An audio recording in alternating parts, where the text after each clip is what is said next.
Zero Build, obviously not providing as much protection for you, no on-demand protection.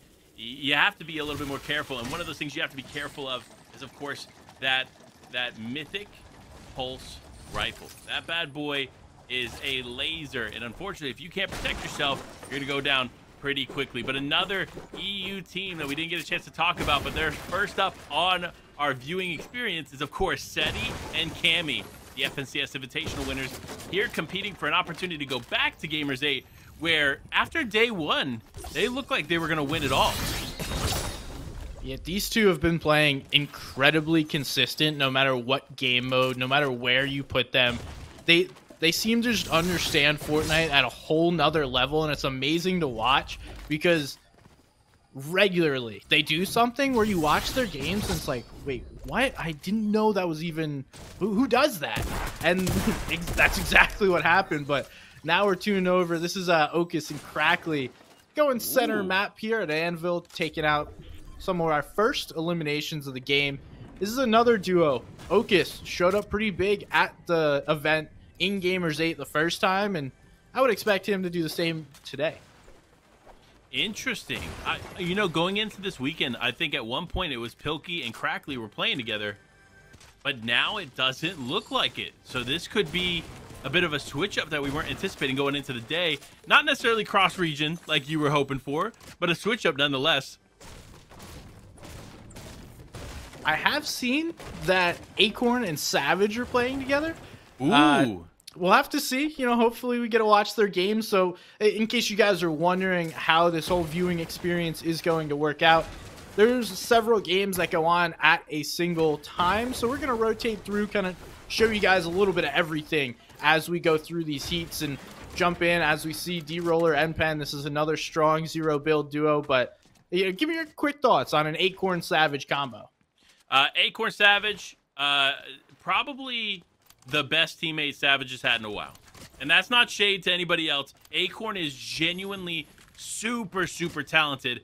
Obviously, we saw it last FNCS, and so seeing them compete together is a huge sign. But honestly, I want to talk about Impen and D-Roller for a second. I was talking to some of the elite boys behind the scenes, and they're guaranteeing an elite top 3 placement at the end of this weekend. So Impen might be the one to do it. Hey, Impen is one of the best Zero Build players in North America. Dude just runs through the collegiate lobbies, putting himself up there with the likes of Jade, who constantly was winning those back when he was in college, and now Impen has taken that crown over from him. But, you know, we also have some big name people getting to pop around. Here's another EU duo of Mappy and Fanajan, already racking up 4 elims, so we can see what their game plan is early on. Yeah, and it's a good game plan. Hey, get as many heals as you can, play this out safely, and rotate around. This is the nice thing about Zero Build, mind you. In the standard BR, we don't have the vehicles to travel with. Here in Zero Build, though, that's a different story. So I'm curious to see how these players are going to use this Chapter 4 meta alongside having vehicles, which they don't typically have. And this is a perfect example of it. Noah plays rocking the shield bubble on top of a motorcycle. Just using that to get on out. Looks like Seti and Cammy were able to pick up one of those elims, so able to scoot on out of there, hopefully play for the card. And we can see the vehicles are going to be a big piece of this. Typically, you need that rotation. You need some kind of protection as you go ahead and rotate through the maps. And at the moment, the vehicle offers the best one. The kinetic blade is good to rotate around, but it's not really going to protect you. So using cars, trucks, whatever it may be to get around the map is going to be the play. So this is Notch and Source over at their own drop spot, searching for some other players. Yeah, on the hunt. Notch not realizing, I don't believe, that there was a knocked player over there, which they still may not. Oh, now they do. And a nice pickup here for them. Look at that. The legendary Red Eye, and of course, the Chug Cannon. This thing is not readily accessible here in these lobbies, so to be able to have that in the inventory amongst Source and Notch is a very, very good sign to start it all. Definitely is, and we see them playing the south side of the map. This is one of those new spots that I've seen play really well, and Looks like Fanaj and Mappy have taken no time getting after it once again and chasing down these players. We have a good old-fashioned car chase early on, and Mappy's trying to hit the shots, but looks like the driving isn't best here by Fanaj, and it's not giving him a great opportunity, but the shots will continue to go through, and Danny made a big mistake there as he goes down, and now he got some EU and NA pinching going on right here. Oh, but no, Fanaj gets another one. And it's on to Pars.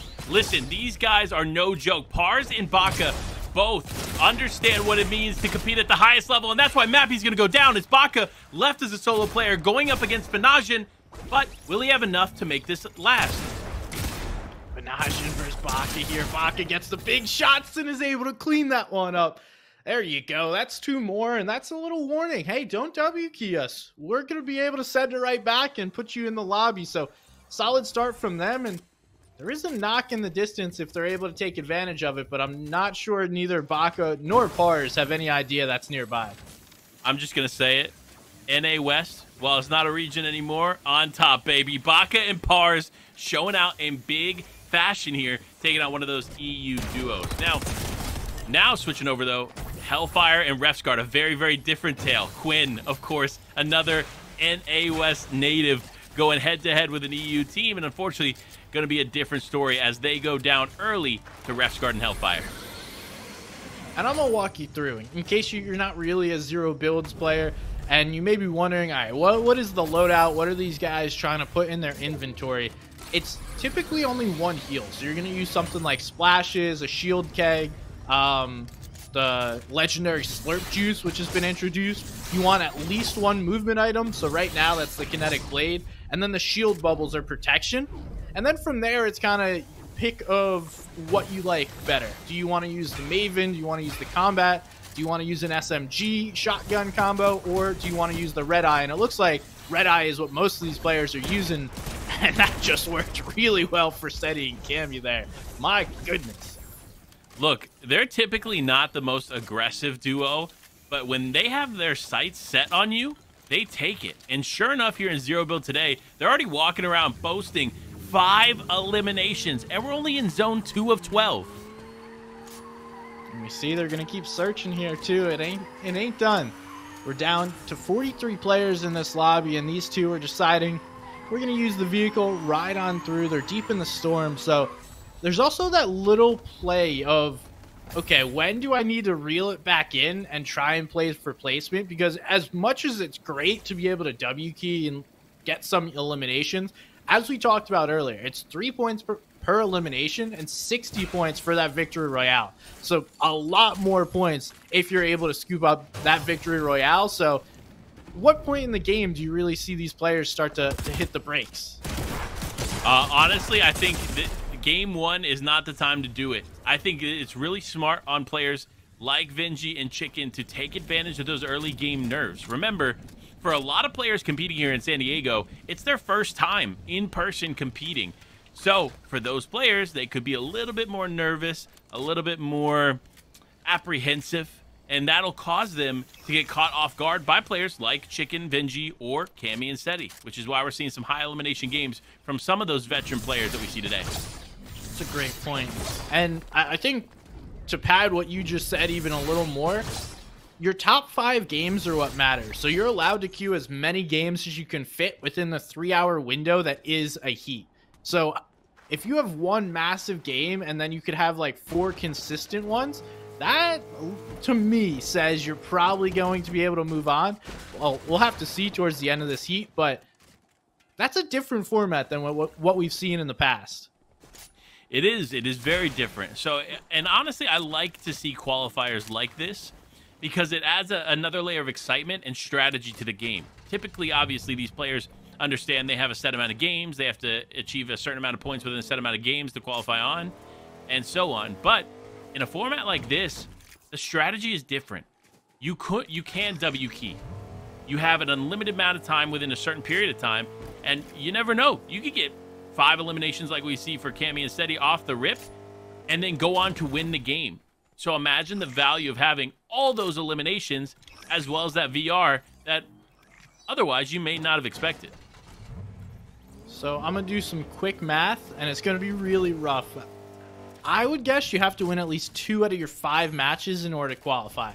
Because we have, I believe, 200 plus different players rotating through these lobbies. So in a matter of 3 hours, we're going to play, let's say each team gets about 8 games-ish. So you're going to have to win about 2 of those. That's my quick thoughts on how you're going to be able to qualify. What are you thinking, Panda? I'm going to agree. I think it's going to be tight the way that it's placed and set up. So I do think you're going to have to play your best, obviously. But that best does mean you are going to have to win at least 2. Because remember, 60 points per victory royale is massive. For you to achieve that, you need, what, how many eliminations, SPG? Quick math, that would be 20. Okay, well, I'm going to tell you this now. When there are lobbies of 80, it's very difficult to get 20 eliminations, even if you are a solid duo like Baka and Pars. So, for them, though, man, what a start. Another aggressive beginning to a game here for this team. So, Baka and Pars, 6 eliminations on the board there. And remember, 3 points per elimination here in the qualifiers, 5 points per elimination in the finals. So, for players that are able to get a groove and get an understanding of how to get those eliminations here in this zero build competition, that may benefit them later on the finals. But now switching over, it is Seti with the big shot there onto the wall. Saw him through the window, now immediately going to progress forward. Really smart play from them. They established that this rock is here. Not only that the rock is there, but it's also an indestructible force that will stop the other team from trying to connect shots with them. So great on them to use that, but guess what? Not every rock is indestructible, and that's what we see Seti pulling out the sniper and continuing to press this team. Man, are they more aggressive than I've ever witnessed this team being. Yeah, quickly putting on the pressure here, and they're just going to keep chasing. That other team doesn't have a vehicle, so they're just going to be able to keep putting shots down, and most of these trades, if not all of them, have already favored Cammy and Seti. So if I'm them, I'm more than happy just sitting here trading back and forth and then letting these guys run away from you. Because as you can see, they're just beaming players up. Watch out, Seti.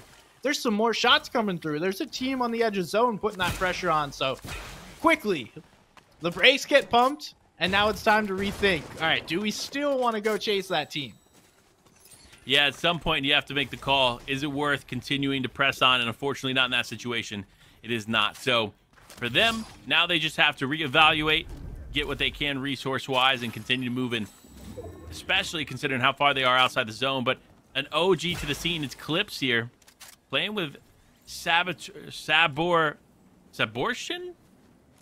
Interesting name. 3 points for that. Yeah, I'll get interesting That's name. how I would say it, so I mean. Sab, we're going to call him Sab here for today's competition, going head-to-head with Clips along his side. Honestly, Clips has been another one of those players that we've seen from the OG days return back to the game here since Zero Build's launch and just dominate and do big things. So I'm interested to see how they're going to play in this competition, as they are definitely very well-versed in understanding Zero Build. Now, Ref's Guard and Hellfire, same thing. We saw them had a pretty solid start here to today's games. They had some nice eliminations off the rip, but we did see Hellfire go down a little early. But fortunately for Ref's Guard, he's still in it and was able to get him back in the game. Yeah, Ref's putting the team on his back for that moment, getting Hellfire back in it. You'll love to see it. And then we got Sods and Yeet Fan down below. I don't think they know. I think this is one of those, like, if I stay still enough, no one will know I'm here. And hey, that works as long as zone continues to pull here. So we'll see how this plays out. Is everyone's going to start to get forced into these situations where you either have to run and fight one team or run and fight another. The zone's closing to a point where you don't really have an option to just avoid total conflict. Yeah, I mean, look, you're sitting here watching the way that the map is spread out. The zone pool's now away from Ref's Guard and Hellfire, and while they have a really nice spot to kind of oversee what's happening around them, they're unfortunately going to have to give it up pretty soon. But for Vortex and Volks, an OCE player here, they are not only giving up their spot there where they had a bit of an advantage in this fight, they're immediately diving in on NPen and D-Roller. Hey, this is a big fight here right on the edge of zone. Both teams waiting for the other to make a move. NPen almost dives in, going around, trying to use the shield bubble, but they're going to run out of time. A move needs to be made soon. Who can play the shield bubble the best? Ulks goes down. That's the big shot. That's what the pump shotgun will do for you. And those Havoc pumps get them the refresh that they need. Let me tell you what. D-Roller is one of the best aimers in all of Fortnite. Period. End of story. So if he's got a mythic shotgun in hand, you're going down. There's no in between. So you cannot take that fight as close as they did, or otherwise D-Roller is going to win it, and that's what we saw there in that engagement. But they're still in it, but they still need to move, and they got to move quite a bit. Fortunately for the Kinetic Blade, they're going to be able to move at a pretty brisk pace. However, does not look like there's any teams on the side where they're rotating. That could be a good sign for them, but it also could be bad. That could mean that there's a lot of exposed area that no one would potentially want, and that could cause them to get caught off guard. Yeah, 6 elims by those two would tell me that they have cleared out that side of the map. And we see, looks like Hellfire and Ref's Guard have now traded. One of them gets to pick the other one up. So at the end of the day, you know, you can't really be like, dude, I carry. No, this is it's all teamwork now. Now we see they're going to try and figure out, okay, what are we taking? Let's move on. We'll grab our stuff and let's get back into zone because it's going to start to do more damage. Zone 6 is when it starts to tick for a little more, but Wox and Robab getting a little engagement here themselves. Interestingly enough, picking up Ocus, this is another duo. If I'm not, yeah, I definitely know for sure from EU. So Robab playing for Team Ait, showing up in big fashion here to start the day. But interestingly enough, I didn't know they were going to be competing in this competition. See, this is what's so exciting about these. You get a general sense of who's going to be here, but until these qualifying heats start, you really don't know. Yeah, and we just get to enjoy all the different matchups that just happened. Just like we had an EU and OCE battle take place right there. Jace and Anon able to take down. Looks like that was Restguard. Maybe Hellfire was able to escape that. Not sure yet. We'll find out here shortly. But these two playing the edge of zone and now going to be able to get themselves in a truck. And man, I mean, Panda, if we've seen anything, this is probably the best vehicle that you can get while playing zero builds. For sure. Best health. It protects you more than any other vehicle does. I mean, all in all, this is the way to go. Now, honestly, if I'm Jace here, I'm telling Anon, slow down a bit. Let me throw one of these shields down because we cannot afford to lose this truck at this point in the game. Fortunately, though, that other team has decided to disengage and no longer focus them. But if those shots continue to rain in, this truck, which once was such a great thing for them to have, would immediately be out. And they're just sitting here. They're like, all right, hey, no one's shooting at us. Like, this seems to be like one of those good spots. But they're headed towards the bush, which they have no idea players are in. They take those shots just to figure it out. And yes, there is players in there, and they're going to turn you aside. This is our bush, guys. But no, the shield bubble play comes through. Hey, guys, you don't have a bush anymore. Now it's time to drop your own shield bubble and figure out what your next play is. And this is funny. You know, look, Sods is one of those NA West community members that have been a part of the scene for quite some time, making a lot of comedic content. So if this is the Sods that I think it is, he's out here now competing. He says, you know what? I'm not just a funny guy on Twitter. I'm here to compete and play and take one of those Gamer 8 spots here from one of these other teams. But shots continue to rain through. Again, shield bubbles are going to be a key element to everyone's inventory in today's competition. If you don't have them with you, you're going to put yourself at a huge disadvantage. And these two guys just dropped 2 of them on this rotate, and it doesn't look like they have any movement of their own. So this is going to be a very difficult rest of the game for them. Just going to have to decide, all right, we're going to pop up in this building and hope for the best. But as that happens, Seti and Cammy get taken out. 11th place in their first game. But hey, like we said, plenty of games to go. Yeah, remember, best 5 of the games that you compete in today get you onto the leaderboard. So it'll be interesting to see how this continues to play out. But that's Robab. That's one of those teams that we talked about we didn't anticipate being here. Sure enough, they're the ones to take out Seti and Cammy here to start today's heats off. But looking here in the distance, they're not done yet. They're going to continue to press forward. And I'm interested as to why they're using this structure, right? While it does provide a little bit of cover, don't get me wrong. There's a lot of open areas here to it. But to be honest, it's probably better than the situation that Clips and Sab are in, because unfortunately, that was going to be a tough fight. Fortunate, though, Sab does walk away with that elimination there in the distance onto Iwo. But it wasn't looking good there for a moment. Yeah, they're going to be able to get those elims, but not going to be in a great spot for this zone. Everyone's already picked their priority positions. Quickly just taken down, throwing that shield bubble, deciding, all right, let's throw this down, figure out where we want to be, and then now make our next rotate. So smart play to give yourself a moment to breathe. They see the team down to their right, trying to pick out, okay, there's now a team to our left too. We need to make it up that ledge. Or are we going to be the one team that's able to sit right underneath that ledge as they get shot up trying to make that rotate? Now we see what the other side of the zone looks like. And D-Roller and M-Pen have seemed to force a duo that we saw walk into that house. That house is no longer. Honestly, smart plays on their part. If you can force the cover away from any of these other teams, then you have the advantage. But, oh, look, it is Hellfire. He was able to make it out of that as a solo player here, just to add to that story. But N-Pen and D-Roller now having to use this cliff edge to hold on here. But they're in the midst of FNCS royalty in Baka and Pars, so it's going to be a tough fight for them to take, as Hellfire trying to escape Sab and Clips. And fortunately, because of the kinetic blade, he should be able to slip away. But same thing applies here for Clips and Sab, as now they are healthy and ready to go to take the remainder of this game straight to the competition. One of those cheeky spots, but N-Pen has gotten into it right there. N-Pen, just by the nick of his skin, now able to get jumped on, though. Now D-Roller has to make it out, and he's not going to either. Hellfire with very little HP comes in and cleans that up. What a play, and what bold move to just jump on two players right there. Well, interestingly enough, the one thing we haven't seen too much, because it's not available in the standard BR, of course, is that exotic shotgun. And Hellfire has opted to take that from the start of the game. So he gave up a Mythic Havoc, which tells me that there's something special about that shotgun. So I'm excited to see how he's going to continue to play out with it.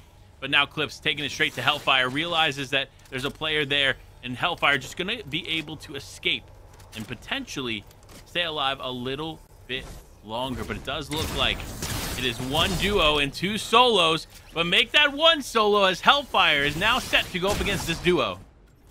Regardless of what Hellfire does here, he's got a 13 elimination, second place at worst. Now looking to make a play here, but both players jump right on him, unable to clutch that one up. That's going to go over to Clips and Sab for taking game number one, but nonetheless, such a great match there by Hellfire, able to get 13 eliminations, clutch up that second place. I mean, dude, what was that? It was huge is what that was. I mean, look, Hellfire, we weren't even sure that he survived the fight when we saw Refsguard go down, and then sure enough, he shows up, gets second place with 13 eliminations. Like, what? That's close to that 20 mark that would have been needed to essentially double your points for a VR. So definitely a really solid start there for Refsguard and Hellfire. But let's get straight into the next game, as these are rolling lobbies here, folks. So this is the end game here for Pilkey and Easiness, which we originally thought Crackley was competing with Pilkey. So now it shows Easiness, another great zero-build player, competing together. And these two are the duo normally. They're the two that typically have been playing together in zero builds and winning a lot of tournaments.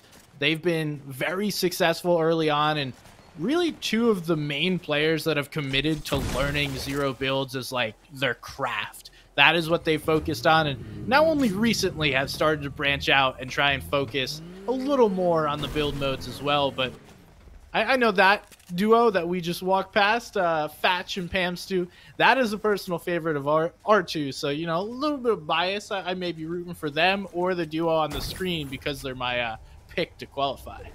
I mean, between the two of them, it's going to be an interesting finish to this game. But with 10 eliminations on the board, Queasy and Vino showing up in spectacular fashion to start the day, going to try to connect those shots onto Pump. Interestingly enough, the shield bubble, which they threw down, ended up not being too advantageous for them. But this other team does not realize, I believe it could potentially be Pamstu and Fatch there in the distance. just trying to hide behind a tree, but if they're not careful, Queasy Vino ready to strike, just like any of these other teams in Pilkey and Easiness. You see Faither there in the distance, Dubbo still in this one. So many quality players looking to try to make something happen in the final moments. Yeah, Pilkey already picking up 5 eliminations there as we see a lobby starting to close out. The trees and bushes are really the only thing you could use to hide right now, as Pamstu and Fetch, the only duo that I can see that has a vehicle. So that could play into their favor as everyone else starts to push forward and close in while these zones close. They're just going to be able to make these rotations for relative free as we see them move. But now we see Queasy able to pick up a couple of elims there in the feed, and Pamstu and Fetch position themselves very nicely here in a bush. Set up for success here. It is Pamstu and Fetch, and honestly, this is one of the better positions here for the teams that are remaining. And big shot comes through there, the combat shotgun being one of those things that people opting to carry here. Pamstu's just going for this elimination, and he says, no, that is mine. Dubbo, your elimination points are coming home with me. That's about as easy as it gets. The player doesn't even shoot backs, gets tagged up by another player. Call that a free one, and now Queasy and Vino are putting shots on. Ooh. There's shots going down range both ways. Queasy and Vino are the ones that win that trade, and now Fetch needs to make something spectacular happen, and that's not going to be the case this time, as Queasy and Vino are going to now be on 16 eliminations, and this lobby seems to be theirs. Opting for the exotic SMG. This thing probably shreds, I'm going to be honest with you, especially in the hands of Queasy. So interesting to see him opt for that instead of the shotgun. But now the fight continues on. Vino now backing up back to the loot, getting a refresh of whatever he needs, letting that overshield regenerate, and then continue to take the fight here in it as Pilkey and Easiness, Trashy Pump, and Queasy Vino come down to the wire to try and get it all, but Easiness and Pilkey are immediately out. That's Trashy and Pump gonna pick that up. Now the 2v2 of the century. Queasy Vino going in hot here, getting Pump knocked. It is Queasy Vino completely diving in there onto Trashy. Big shots rain in, and it won't be enough. Queasy, 3 HP in a dream, gets it to finish off with 18 eliminations, SPG. Easy. They just made that look easy. Like, come on, guys. That is absolutely ridiculous. 18 in the first. Whoa. Okay. Take it. Let's show a little more easiness in that one. Okay, buddy. I saw what you did there. Look, Queasy Vino, I knew they were going to show up in spectacular fashion, but 18 eliminations to start today. I mean, honestly, you could probably say they're qualifying on here after heat number 1. Not even just day number 1, because there's another heat after this one today. So honestly, incredible games to start off what we've got to watch so far. But interestingly enough, some team changes. Like we talked about, Ogus Crackley, one of those teams that have switched up here from what we were anticipating, but good to see. Yeah, and as we saw, it's really those like close quarter combats. If you're not rocking that Mythic Havoc Pump and you're not able to hit one-shots, it's pretty much a combat Maven type of day. That's what's been solid, as we've seen some big shots come through. Don't get me wrong, this D-Roller M-Pen fight, perfectly timed, some big shots, well hit. But overall, I mean, the Maven being able to consistently put that damage out, that just seems to be the play here in Zero Builds. It definitely does. And remember, Zero Build is all about movement. While obviously in the standard BR, you're used to hitting those shots, coming into range, doing your thing, but building walls, boxes, etc. Here in Zero Build, it really is all about your movement. You got to take the shot, make sure you're crouching, angling yourself left and right, sliding, doing all the things to keep yourself alive and avoiding those big shots. And unfortunately for Trashy and Pump, they were unable to do that up against Queasy and Vino. So great, beautiful finish there to game number 2, SVG. Yeah, that was a great game, and still, Pump, Trashy having a nice, solid game there. Second place is really good, get tons of placement points, and they picked up a number of elims. We're going to take a short break, but don't go anywhere because we have more awesome Fortnite action when we get back.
in the heart of an ancient desert. The land of heroes awaits.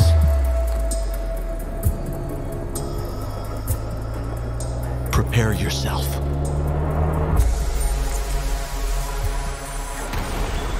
To witness feats you never thought possible.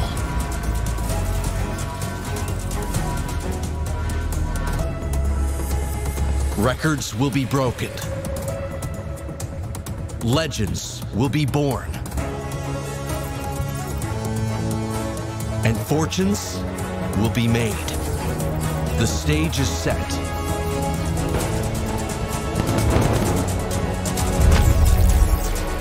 The largest esports and gaming festival the world has ever known. Ready or not, here it comes. Gamers 8, the land of heroes. Welcome back to the DreamHack Open featuring Fortnite. And if you just saw that amazing video, that is what everyone is playing and trying to qualify for. And trust me when I say it, it was pretty cool being there last year, and I'm super excited to see what it turns into this year. You had the awesome opportunity to travel to Riyadh last year. I mean, quick thoughts, Panda. I mean, look, it's an incredible experience all around, being there in person, experiencing both the gaming experience and the culture. Honestly, it is a sight to see. So if you get the opportunity, make sure to go check it out. Gamers8.gg, an incredible opportunity, not only for these players competing, but for all of you at home to potentially get a ticket and an opportunity to go visit yourselves. But now tuning in here, we got to look at the leaderboard, because remember, this leaderboard is all leading to the finals, which then leads to some of those qualification spots for Gamers 8. And sure enough, at the top, Hellfire and Ref's Guard, 17 eliminations, which tells me, SPG, they've probably played another game. Yeah, so they probably played a quick second one, maybe got a couple of placement points and another elim or so, and then popped right back out. That's the only reason they would be up there. But again, like we said, you get 5 games that count. It doesn't matter how many games you play in this 3-hour window. We look at some of the other teams on top of the leaderboard, lots of wins up there on that first page. Now we look at, this is some teams that pretty aggressively slayed out in those lobbies, just unable to secure those victory royales there. A lot of teams we saw in those last couple of matches. Well, it's definitely a solid top 16 here, but we got to dive straight into the game here and keep this going. It's Bowfink versus Gun Debris. This duo we didn't get a chance to see there in the first rounds of games here in heat number 1, but fortunately for us here in lobby 1 of game number 2, we're getting to see them in action. And sure enough, it's the same lobby as Cammy and Seti. Already taking shots in with those snipers, but pressure's starting to come through. They're going to choose to bail back into Storm as Trey and Statics are putting those shots in. Eventually going to take down the brick, but to their surprise, there was no one behind it. Taking shots back and forth. They're just volleying. It's like a volleyball, just hitting those shots back and forth. Uh-oh, that's not a volley. That's a whole rain down on your parade. And let's see if Cammy and Seti decide to take advantage of that. But no, they're going to continue to make that rotate. Statics and Trey need to do the same. Honestly, that's the right call. Cammy and Seti both were not necessarily in zone. They're not in an advantageous spot to take the fight. And despite them getting a really significant advantage there in the beginning, taking off a lot of damage there from Trey, it just still wasn't the right call to push, especially when looking at the inventory of Seti. There's no kinetic blade here, which means if Cammy does have one, let's just say, Cammy could push that fight by himself and runs the risk of going down as a solo. So the last thing they want to do is risk that without the mobility to back them. And smart play, as always, for Cammy and Seti. But now we switch over to Army of Peace here, as well as Brian and Nim competing against Fly, his duo. Interestingly enough, another player creeping up behind, and fortunately for them, they are going to be able to get that knock and now full elimination onto this player. And now with Crazy Dum Dum going down, he is going to be able to pick one up with his teammate. So now that is a duo out here of game number 2. Quickly throwing that keg down, but it doesn't matter how quick they get it down. These players are jumping right in. Army of Peace gonna wait try and get some shots or use the kinetic blade to get back at these players, but unfortunately nothing gonna come through. Gonna get cleaned up. That's Fly taking that double elim, and that is a solid little cleanup right there. But Panda, now we're gonna be jumping around. Instead of following one single game, you might notice it says lobby 2 in the top right corner. We're gonna be jumping from game to game, making sure we can show you guys at home all the best action and watch all your favorite players. We hear you, chat. We know you want to see as much of the competition as possible. That's why we're flipping between these lobbies here. For all of you at home to get an opportunity to see your favorite players here on the big screen. But for Gun and Bofink, still in lobby number 1, still doing some big things with 18 players remaining. Could be a solid game for them, but dropping the slurp juice here. Oh, okay. Now I see why. Dropping the slurp juice, going back, picking up a half pot, and then they're going to take the half pot and then continue on with the slurp juice. Makes sense here, but this is a big thing we haven't talked about yet, SBG. The floating POI that appears here in the 4th zone. This thing, while we talked about what it gives you in that mythic pulse rifle, we didn't really get a chance to talk about the POI itself. You want to break it down for us? So, like you said, POI is going to appear in every 4th zone, and it's somewhat random. It's pretty central to the map, but the exact location is going to vary. So somewhere in the middle of the map, it's going to be in 4th zone, and then why exactly should I care if there's just this random POI? Well, I'll tell you why. If you capture the capture point on the center of the POI, it's going to drop those legendary slurp juices, and also the mythic pulse rifle, which has been so incredible today. We'll see it a lot, and not only that, but you're gonna get an amazing position on top of the lobby. So, well, a little bit of everything when you're jumping on top of that floating POI.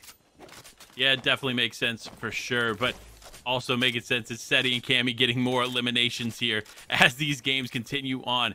7 elims here, SVG. Like, what is going on? There's something in the water in San Diego that has got Cammy and Seti just on another level of aggression. Hey, they're confident, man. It's these NA players. They don't stand up to someone like Cammy and Seti, or at least that's what they're saying and showing us through these lobbies, just running through everybody. But now let's roll it back. Let's check out the other side of the picture. We're just playing placement over there with Mama Benji Fishy, just hanging out in a bush and waiting for the zones to continue to close. You know, honestly, it's the right play for some people, right? Especially with the way that Seti and Cammy are playing, and so many other players are just uber aggressive. And for some of those that maybe they're not as strong of fighters and they don't want to take those mid-game fights, the bush play is the way to go. Now, of course, we don't have the Bush Warrior augment of Season 1, but there's still so many other advantages to rocking and hanging out in one of those bushes. And here we get to see the Citadel for the first time. This is one of the more prominent staple pieces on that north side of the map. And Knifer and Mega, a little duo that we should watch out for here today. One of the more consistent duos reaching grand finals for FNCS, and I would definitely expect them to be able to qualify for the finals here of the DreamHack Open. Yeah, I definitely think this is a team that we're going to have to watch. Honestly, it's interesting to see Mega continue to find different teammates here on the NA scene. I feel like every time I've tuned in with Mega over the last year, he's played with somebody different, but finding his groove nonetheless here.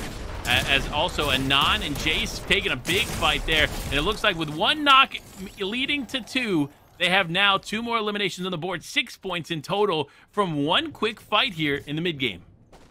Yeah, getting those elims from down under, and I don't know how bad that sounded when it actually came out, but now that I heard it out of my mouth, let's not do that again. These two showing up pretty big early on and proving themselves to be more than capable in these lobbies. Yeah, listen, there's no doubt that they are capable. There's no doubt in my mind. This is a team that time and time again shows out in big fashion in their region. So to see them competing against the best of other regions as well is honestly, it's been a long time coming. And I love to see it. But I also love to see Baka and Pars. These two are extremely in my opinion, underrated, especially going into our first season on the combined NA region. I'm excited to see what they're able to do, not only here in Zero Build today, but in competition across the board throughout all of Season 2. Yeah, and this is our first major tournament of the season. We had the Duo Cash Cups, the Zero Build Cash Cups, all that good stuff, but this is now the largest tournament we've played since NA has been combined. And say that for what it is, but you know what? If you're an NA West fan, you're an NA East fan, if either one wins, now you can claim your region's better than whatever other region, which is kind of a win-win. Look, combining the regions, in my opinion, was the just kind of an equal nature to what EU has always been. So good to see it happening. But Pars now still representing in a big way. Baka going to stay up in this one. I thought he went down there for a second, but sure enough, Baka still on his feet. A little 1 HP in a dream going on right there. Hey, whatever works, man. As long as you're able to get up and stay up, that's all that matters. These two are in a tough spot, though, because if anyone sees them walk into this zone, they don't really have a ton of coverage. But it looks like they're going to be able to walk in with relative ease. And here's a duo that I wasn't sure that they were going to play today, and I'm really happy they did. Sizz, Lucky, and DJ. You know, interestingly enough, Sizz Lucky has been shown up in spectacular fashion here in Zero Build. But Degen, as a teammate, almost unexpected, but great to see, like you mentioned. So, looking to start off strong here in this lobby. But remember, they're in Lobby 1, so they're going up against some incredible names like Turtle Tavern and Justice, who actually just knocked Pamstu. This is not what they were expecting here, making their way over to San Diego. And just going to go clean up some of that loot real quick before the zone forces them to start moving in. Justice making sure, okay, we can get your spot. We'll get us into zone, don't worry about it. And making sure, hey, there's no leftover shield bubbles for you. Now they're seeing, all right, where do we want to go? I like right there. What do you think about that spot? No, okay. What about that? No, yeah, I think we should go left. Okay, yeah, perfect. Let's go there. I like the thought behind where they're going to rotate. Sometimes players, they feel like they have to move quicker than they actually do. So good on them to take a moment, breathe, and understand where they need to position themselves. But one of my favorite duos here, for clear reason, Boston and Panda hanging out. Are you playing? You know, listen, don't tell anyone, but I'm also competing as well right here with Boston. We're just that good. 4 eliminations while casting. No, it's not me. I'm just kidding. For everybody at home, I'm just kidding. I promise this isn't me. But honestly, still, Panda showing up in a big way. 3 eliminations on the board there with Boston. But they need to be careful.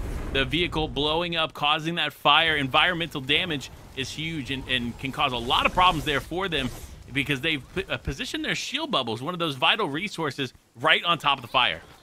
Yeah, the two of them quickly panicked and threw down both of those shield bubbles, which they'll be wanting back here shortly. But the first team to make this rotate in the zone and surprisingly not trying to shoot that llama. I would expect some good stuff to come out of llamas. You might as well try and take a shot out of it. Now we see the other side of the zone. This is Jason and Anon just bullying people on the outside of zone. Get out, me lobby. This is mine. And they're going to call it 7 here today. Look, this is incredible. This is now the second game where they've been doing some big things here in the lobby. So representing in a big, big way. And you love to see it. You love to see it. But looks like there's only a few more players remaining here in this lobby as it's dwindling down quite quickly. But for Anon, it doesn't matter. They said, you know what? We put a few on the board. Let's put a few more here as this lobby continues on. But Kirby playing here with Nerve QT. This is an interesting position to be in. You see him trapped between 2 different teams, honestly struggling to figure out which direction they should go. And fortunately, the best way to go is up there because that kinetic blade is going to allow you to be able to rotate like that. But they need to stop, need to take a moment, recharge the old overshield and recharge some of their additional shield and then wait to take this fight. But no, they said, you know what, Panda? I don't want to wait. I want to just get involved. This is perfect. This is exactly what they're looking for. Third party of the fight, be the last one walking over, but no. Kirby goes down. Now it's up to Hector to hit the shot. He does. That's a nice clean elim, but Justice is coming in trying to clean up, and down they go. So a third party of a third party of a third party. And it looks like Turtle Tavern and Justice are going to walk away the victors, but no, another team is coming in to clean this one up, and Justice just has to say, dude, I'm sorry, we're playing another game. I'm going to play this one out. I mean, at some point, you have to make a choice, and for Justice, the right choice was to leave his teammate in Turtle Tavern there. But especially, like, now that we know, he doesn't know this, but we know that that was Jason and Anon, who have been on another level of aggression here in the first 2 games of the day. So for them, good play for Justice to get out of there. But it looks like Cammy and Seti may still be in this one. You see them rotating around, but no, Justice not going to be in this one as Cammy finds the shots to take him out. We have pretty much all duos up. There's one solo remaining, and everyone else is now looking to fight and jockey for their position. Jason and Anon seem to be in one of the best spots right here, especially having that shield bubble in their back pocket. Seti and Cammy have a long way to go, and now they're going to have to be forced to make a play, and they are starting to push towards those rocks, looking towards those other players.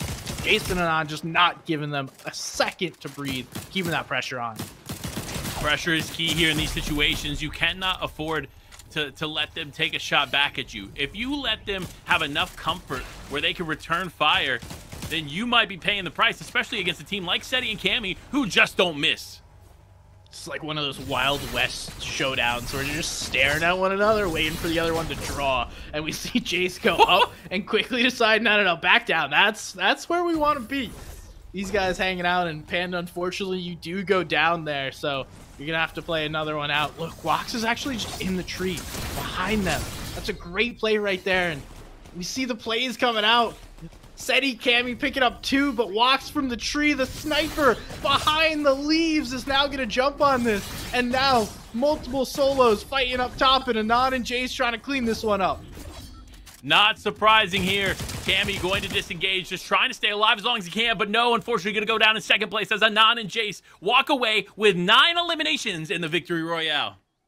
That's a big one to get started with, able to pick up those 9 elims and put themselves on the leaderboard with that Victory Royale. That's exactly what you're looking for, and hey, that's 1 out of 2. Like I said, it's probably going to take at least 2 Victory Royales, if not just slaying out the entire time. So we'll see. I mean, how do they fare in the rest of the games? They had a decent first game, and then obviously we've seen Cammy and Seti in multiple games now. Well, what are you seeing out of these duos that's kind of standing out to you, Panda? You know, there's so much to digest with what we've seen. A lot of consistency across the board here for these teams in both the lobbies that we got to watch. And honestly, again, we saw Seti and Cammy make their way to the end game. We saw Jason and Anon not only win that game, but win it in spectacular fashion. And so, remember, top 12 go on to the finals directly here from this heat, and that's what they're looking to do. That's all that matters here on the board. They want to go directly to the finals, and Clarity G and Casker are one of the teams looking to do it. And we're just rolling right back into it. The action never stops here at DreamHack, and unfortunately for this player, the shots don't stop there either as they continue to roll through.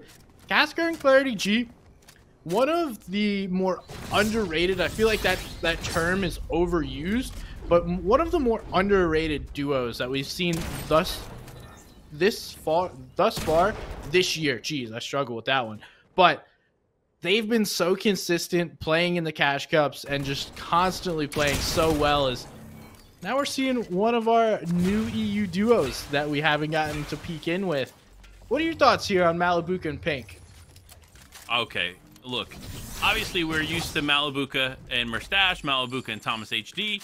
So to see the dynamic of Malibuca and Pink is kind of exciting. To be honest, Pink, obviously one of the top players. While his fashion isn't necessarily up to the par of that of Queasy, he's still an incredible player paired with another incredible player. Remember, Malibuca did spectacularly in the last Gamers 8, winning one of the events. So you have to give the flowers where it's due. This duo is going to be a force to be reckoned with. Are you hating on his style? Listen, if you looked on socials between Pink and Queasy, Queasy is the clear winner. I'm just going to be honest. All right, I can respect that. May not agree, but I can respect it. Oh, look, I'll break it all down if you want. I'm telling you, look, Pink, good dude. He's got some style. The Queasy walking around with the J's, he wins for sure. Yeah, but Queasy doesn't have hair dyed the color of his name. Like, how much more stylish can you get? Your name is Pink. Pink doesn't either. He changed it. Yeah, but he did. But he does it now. But anyway, let's roll back into the game. We got Moo and Tax here, 2 pros from the zero build scene. Remember, these are players that specifically play zero build over anything else, and that's why it's unsurprising to see them here in the final moments. Tax, though, typically also plays with Fluger, so to see him decide to play with Moo is an interesting choice, and we'll see if this pans out for him as he's now here in the final moments. Top 5 situation here is Tax using the grenade launcher to get some big things in. Queasy, one shot in a dream, and Queasy's now down as Tax and Moo look to clean it up, and sure enough, they do. Tax and Moo cleaning up Queasy and Vino here in a top 5 situation. What a move! Just start throwing those eggs down and exploding them. I would not be expecting that, so I would guess that Queasy and Vino were not expecting that either.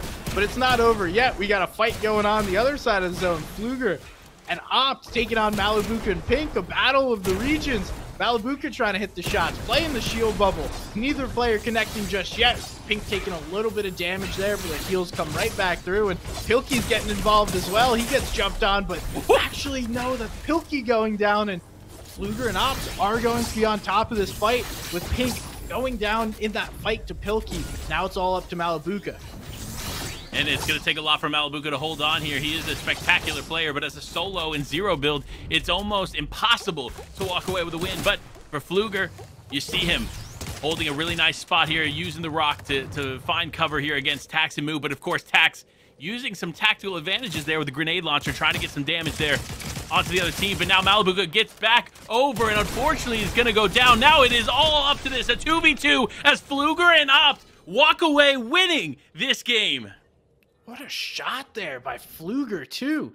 The back-to-back with the heavy shotgun, that's no small feat. At least huge. I can't hit 2 shots with a heavy shotgun. Yeah, honestly, it's a huge way to clean it up, especially because, remember, Fluger likes to play with Tax. So to see them go head-to-head 2v2 situation and then see Fluger come out on top maybe makes Tax wonder, did I pick the right teammate for this event? And hey, if you said they're friends, they're probably playing right next to one another. So you're probably like, hey, bro, what happened there? The beauty of LAN, being able to nudge the other players. It's like, hey, listen, I won. Or famously, like Kanata did, yell across the room to Janice. So look, so much is still going on here as we got so many games here left to kick off. I'm just pumped. This has been absolutely great to start. It has been phenomenal, but hey, let us figure out what's going on in the leaderboards. We'll go ahead, make sure we got the best players up top, and I'm going to decide that that's going to be Queasy and Vino, but after I put them at the top of the leaderboards, we'll be right back.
Hello and welcome back to the DreamHack Open featuring Fortnite. We're playing Heat number 1 here. SPG joined alongside Panda, and after about the first third of this tournament, what are we thinking? How the vibes going, and what are the games looking like for someone that might just be tuning in now?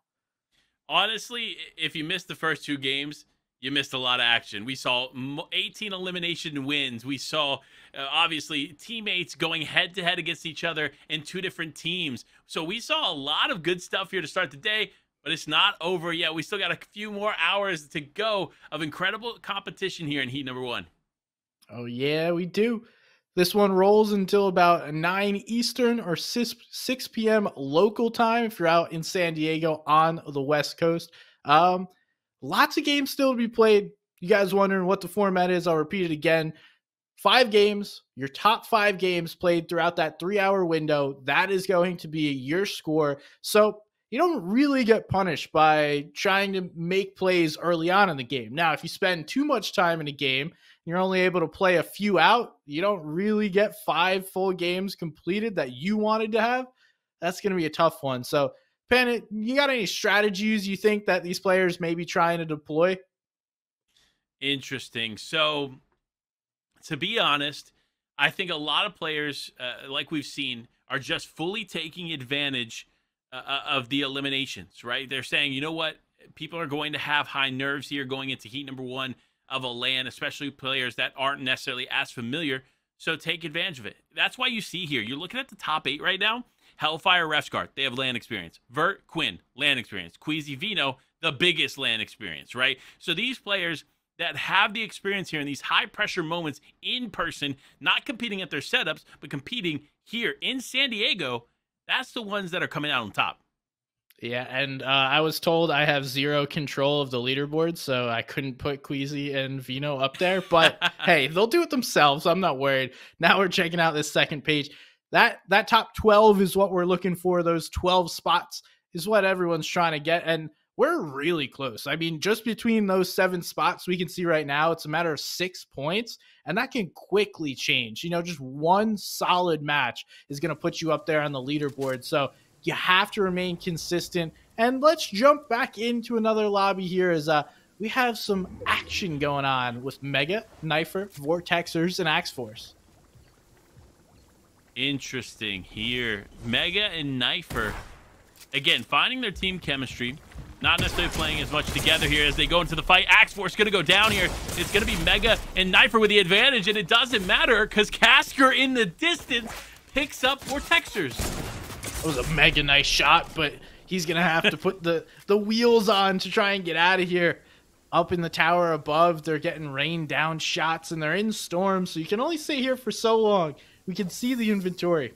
It's lacking those essential heals that he needs to be able to hang out, but you know, luckily, there's some shield that'll get you a little bit stronger, and then hope by that time the team holding you has walked on out. But Knifer's like, dude, I got you. I'm an excellent fisherman. We'll grab some jellyfish.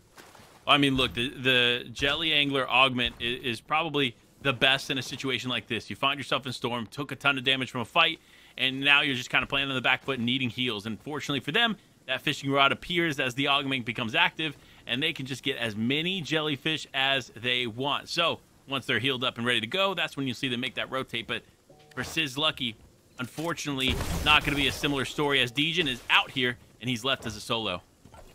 Yeah, Degen wasn't as Sizz Lucky as he was. You know what I'm saying? Oh, my God. Yeah, with you today. we need a counter. How many of these bad jokes I can make? No, just kidding. I'll stop. No, I won't. Bowfink, Gunner, all the way here on the Shattered Slabs. Able to grab those mythic Havoc shotguns, and that's really what you're looking for if you're playing Shattered Slabs. Ain't much else that's worth playing as far as zero build goes, because you could easily get caught out here. No, you definitely can. I think for players who are competing here today, there's a few things you need to think about. Number one, how to position yourself in the best place to get the most information at all times. Number two, how to protect yourself in those positions with existing structures, rocks, etc. And then number three, hit your shots, kid, because guess what? If you can hit those shots, there's minimal way for other players to protect themselves, especially on rotation like they're doing here for Echo and Tomu. And pretty much just move building to building is one of the safest ways to play. Either that or move bush by bush. And we see they're just going to pop up in a roof here and play bait. Those are those jump scare moments that sometimes make me rethink about if I am capable of playing Fortnite at the moment. Just because, you know, you're playing a cash cup, you're playing in a tournament like this, and you walk into a house, you're thinking you're all good, and then out of nowhere, two dudes jump out of the roof, pump you in the face. You're like, got me, bro. All right, I'll play next. I mean, definitely, it puts almost a different light here as to the competition level that you're competing against. But unfortunately for Sizlucky, we got to talk about it. He was left as a solo player, and now going to be out here in this lobby. But remember, these are rolling lobbies here, folks, so continually players are going to be getting into game after game, and the top 5 of all their games will be the ones that count to the points towards the leaderboard. That is correct, and we see these lobbies pretty steady. The fights that are happening across the board is, you know, there's a couple of players that are really slowing it down, and then you got the players at the top just going for it. You know, like our Hellfire just popping off for 13 elims, trying to run through everybody. And then, you know, we got Ale, we got P-God right here, slowing it down a little bit more, just hanging out, looking to play for some of those placement points. And honestly, I think both of the strategies can work really well. It definitely can. I mean, honestly, what we've seen so far is not necessarily your traditional how to play zero builds, to be fair. We've seen some of those elements in hand, but when you got players like Vert and Quinn who are at the top 10 of the leaderboard as of now, they're just playing to what works for them, getting the shots where they can, getting the eliminations where they can, and putting as many placement points on the board, because at the end of the day, that's what matters. How many points you can put on the board, how you do it though, is going to be interesting, because these players are definitely finding some new and exciting ways to do just that. This is really the first time we're tuning into the new POI Mega City over here, and it is beautiful. It's like Tilted Towers on steroids. Just massive and such a cool POI with the rails to go around. You also have the vault in case you want some nice loot. And we see it's a really strong position as Vert over there is just holding this team down. Swift and Faffy, they have to move in a little bit eventually, but they're going to have to go through that duo staring right in their eyes. Yeah, it's going to be a tough situation here for them to overcome. Swift, Flaffy, though they need to rotate, I don't know that they have to rotate immediately. Fortunately for them, they're in a position where they're kind of in zone, but not necessarily fully in zone, so they'll need to figure something out. But for Mama, Benji, Fishy, and Togo, they're just slickly going to be able to get away from another team here that they probably didn't know was chilling in this building. Yeah, deep in Storm there. I would not expect them to be there either, so nice little play to move on out. As we see, they're just going to make the rotation, using those holiday eggs to make sure you're getting that little extra HP. And now we're tuning in with Turtle and Justice, as they have found themselves in a great position, but that team down below them might quickly find one player down, but they're going to make a double play. Look at those coordinated shots coming through, and volume number 9 coming up, taking the high ground, but Justice is going to hit some shots through, and the trades come through. Tavern gets a big shot. That's going to get the Elim, but he goes down. Now it's up to Justice, but no, he cannot make it. And that's going to be EXE and volume number 9, taking those Elims and bringing them back. I mean, look, Justice is an FNCS champion, so to see him go down in a situation like this is unexpected, to say the least. But again, remember, Zero Build is very different to the standard BR, so curious to see how this is going to continue to play out. But Ale King and P-God looking to get involved now. Fortunately, though, that fight is going to continue as another fight potentially presenting itself. Paper Jamper looking to connect shots anywhere they can here, as there are so many players lingering there in the distance. And this is a great duo. We got to follow their story for a little bit. They were putting together that content last FNCS towards the beginning of qualifiers, and then decided to reel it back. They didn't perform as well, so focus more on the game rather than content. But nonetheless, you got to respect Jamper and Paper taking the time, meeting up together, living in the same house, and putting together some amazing content. Highly recommend you guys go check it out if you have not seen it. But always got to root for them now, right? They've made fans because of that style of content, and you love to see it, Panda. You know, that's one thing that I think the whole scene could value from, is learning how to get these in-person moments captured and put to your own socials. Look, building an audience and building a story around you guys as players is the biggest way to grow. Even more than where you place yourself on the leaderboard is how you tell your story. Because sometimes people see names on the leaderboard and it's just that to them, names on a leaderboard. But for players like Paper and Jamper, we got to see another side to them, which makes it just that much more exciting to watch as these games unfold. Another example of that is Quinn. Quinn is an incredible creator, being able to do big things across the board. He's been a part of media days. He's put himself out there on YouTube, everywhere you can imagine. And so for us, even if Quinn doesn't win, it's exciting to watch where he ends the day off because of the story that he's already built around himself. Yeah, and there'll be more players that continue to do it. Some players have done it in the past, kind of laid down that road for everyone else to follow. And now it's up to you to take advantage of. And these opportunities like these DreamHack tournaments, you can't get any better. Getting together, I mean, at the end of the day, regardless of where you place, there's still so many opportunities to make friends, to meet new people, just enjoy playing video games with other people of like minds. And, you know, there's a chance to win a lot of money at the end of this as well.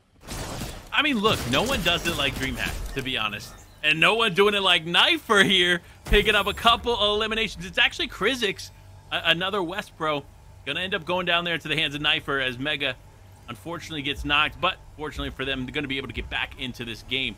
I mean, look, like we were talking about before, competitions like this breed new heroes, new storylines, and new opportunities that otherwise these players might not have. So for DreamHack to put on a $250,000 qualifier event to get to an even bigger event in the Gamers 8, it's just spectacular to be a part of. It's huge. And, like, it's just so weird to call a $250,000 event a qualifier, right? Like, that's just, it's so strange to say. It is, right? Top 10 from this event are going to qualify towards Gamers 8, but, I mean, in itself, this is huge. We see Quinn and Vert slowing it down. They're realizing, okay, hey, Storm really doesn't hurt that much at this stage in the game. Let's force these teams away from us, and then we can make our play. And here is you and Boston making a rotate right below Quinn. Look, I have to reiterate, I'm not playing the game right now, I promise. I don't know Boston and Panda, but it is a spectacular name, just like a spectacular finish. And of course, it is on to Panda as Vert picks up some huge shots there, but needs to be careful, taking a ton of damage, and now needs to play the outside of the bubble. But who will play it better? And sure enough, Vert going to be able to play it better with Quinn as they pick up both Panda and Boston.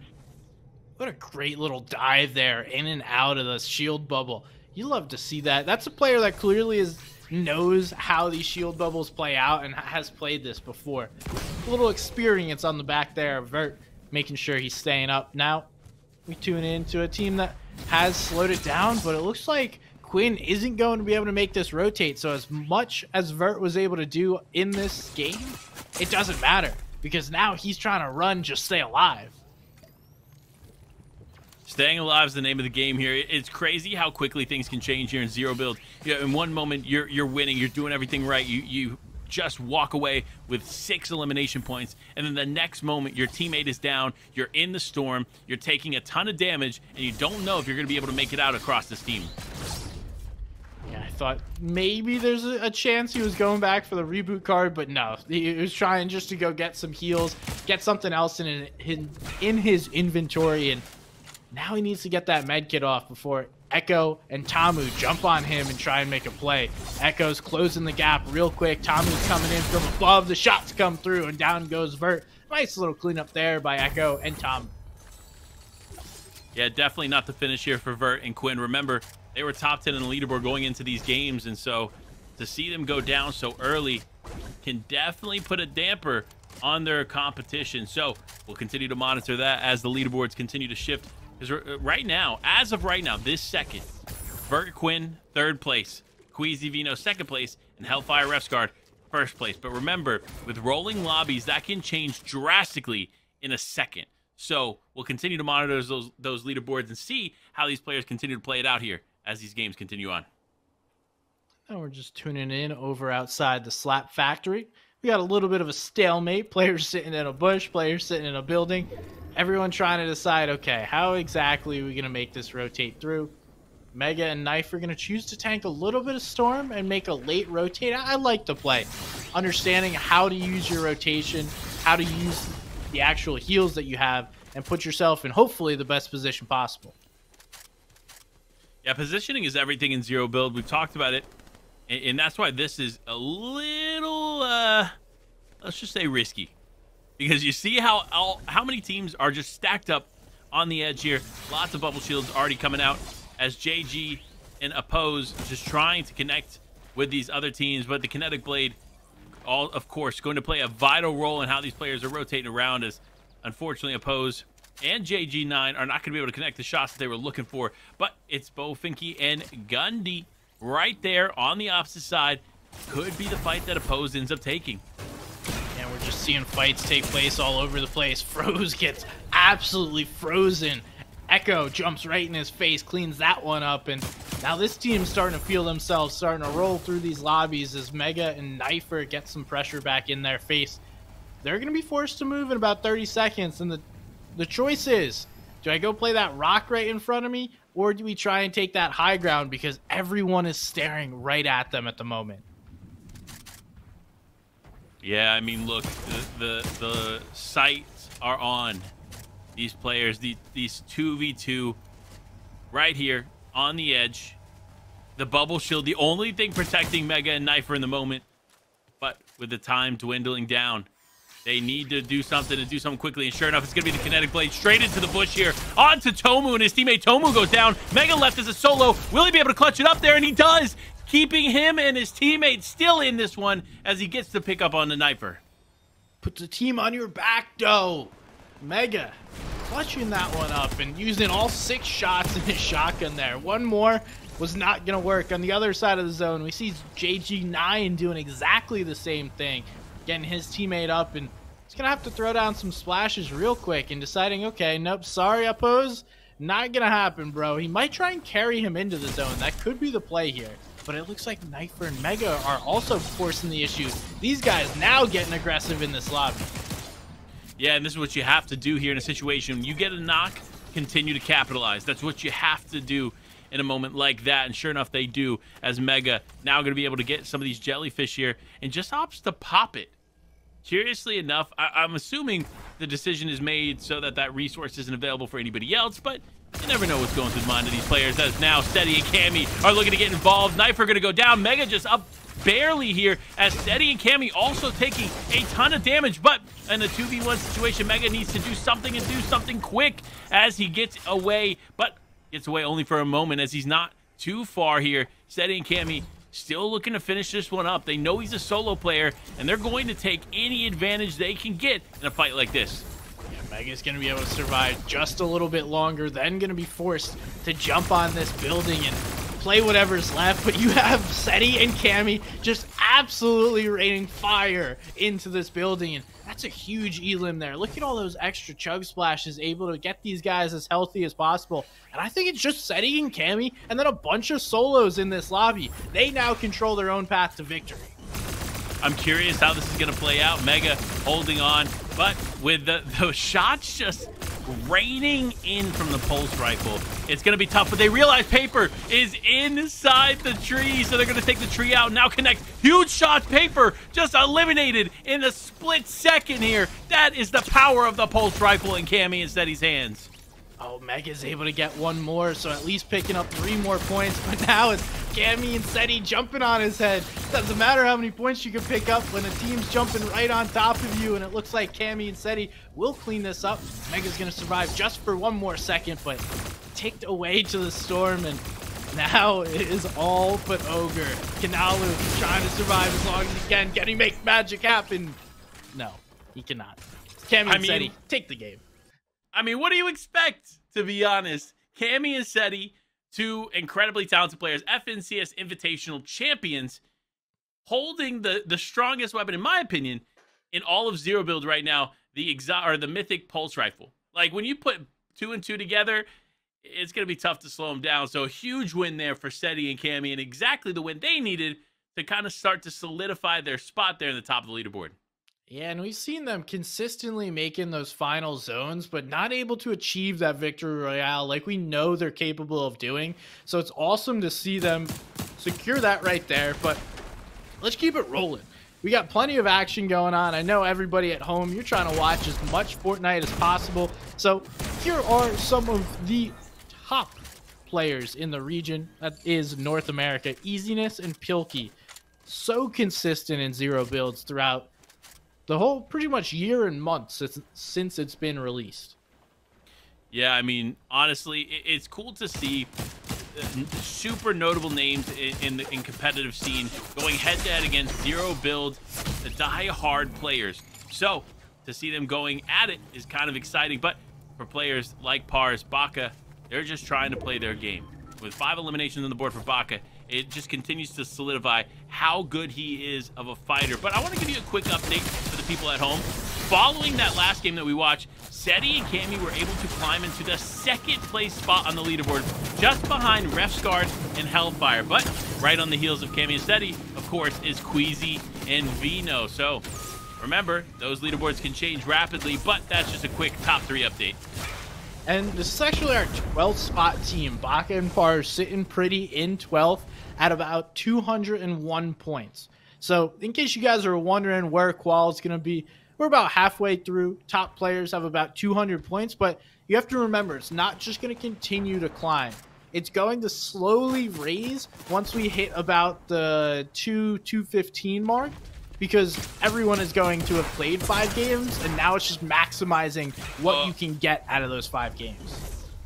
Elite Bolt, the last champion of DreamHack over in DreamHack Atlanta, unfortunately going to go down there. Him and his teammate in the bush, Chimp. Definitely not how they were expecting that fight to go. But, you know, that's the name of the game. You never can expect what's going to happen. And with rolling lobbies, don't worry.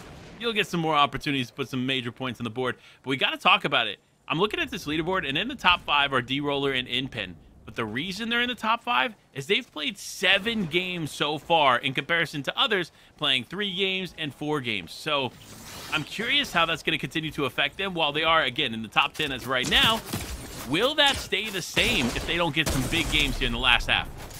Yeah, well, they're landing Brutal Bastion, so you know they're going to be fighting for that. It's one of the spots with a vault, so they're not afraid to fight it. Obviously, they understand they can play as many games as possible and just get in those really 3-4 solid matches, maybe even 5 consistent ones if you can manage it. That's what's going to put you on to the next round, and hey, they might just be trying to push people out of Bastion. If you don't qualify, there's going to be another heat today and then 2 more heats tomorrow to qualify for the finals on Sunday. So maybe they're just trying to like set up themselves for finals. It could be the setup for finals, but only the story will be told as the day ends and the weekend ends and we get to finals. But for Source and Notch here, going head-to-head against Baka and Pars, Baka going to be able to clean them up quite quickly. Look, that was a bit of an NA West on NA West action. Unanticipated, but still ended as honestly as I would probably see, because Baka and Pars are just, and not to say this in a punny way, on one, because Baka's old teammate was on one. But honestly, these two are definitely going to be a top team to watch, not only today through heat number 1, but clearly into the finals, because they have what it takes to make their way there. Yeah, and it's looking all like this is going to be their game. They're going to jump on threats here to try and clean that one up. Baka's going to be able to get that. Now it's Moo just sitting right behind that tree, and there's nowhere to hide. A little 13 elim victory royale for Baka and Pars. It's a solid match for them, and hey, that'll put them right there in that top 12 that they're looking for. I mean, to be honest, I saw this going their favor. As soon as I saw who was left in the game, you had Easiness left as a solo. Unfortunately, Pilkey going down a little bit earlier. and it all came down to them. And sure enough, they walked away with that victory royale and several eliminations. So really solid. Going into this, they were 10 or in the top 10, but clearly going to make their way up even further on the leaderboard, helping to solidify their spot onto the finals. Because remember, top 12 from heat number 1 go on to the finals. So I'm curious to see who's going to continue to take one of those spots, SPG. I definitely am too. Pars and Baka definitely been some of those rising stars that we've seen over the past, let's call it year or so, and now coming together in NA. Looking forward to seeing how they play. I am too, but we got to jump into a quick break, so make sure to stay tuned, and we'll be right back.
In the heart of an ancient desert, the land of heroes awaits. Prepare yourself.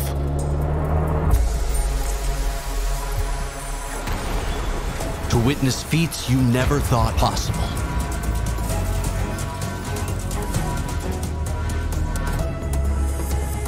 Records will be broken. Legends will be born. And fortunes will be made. The stage is set.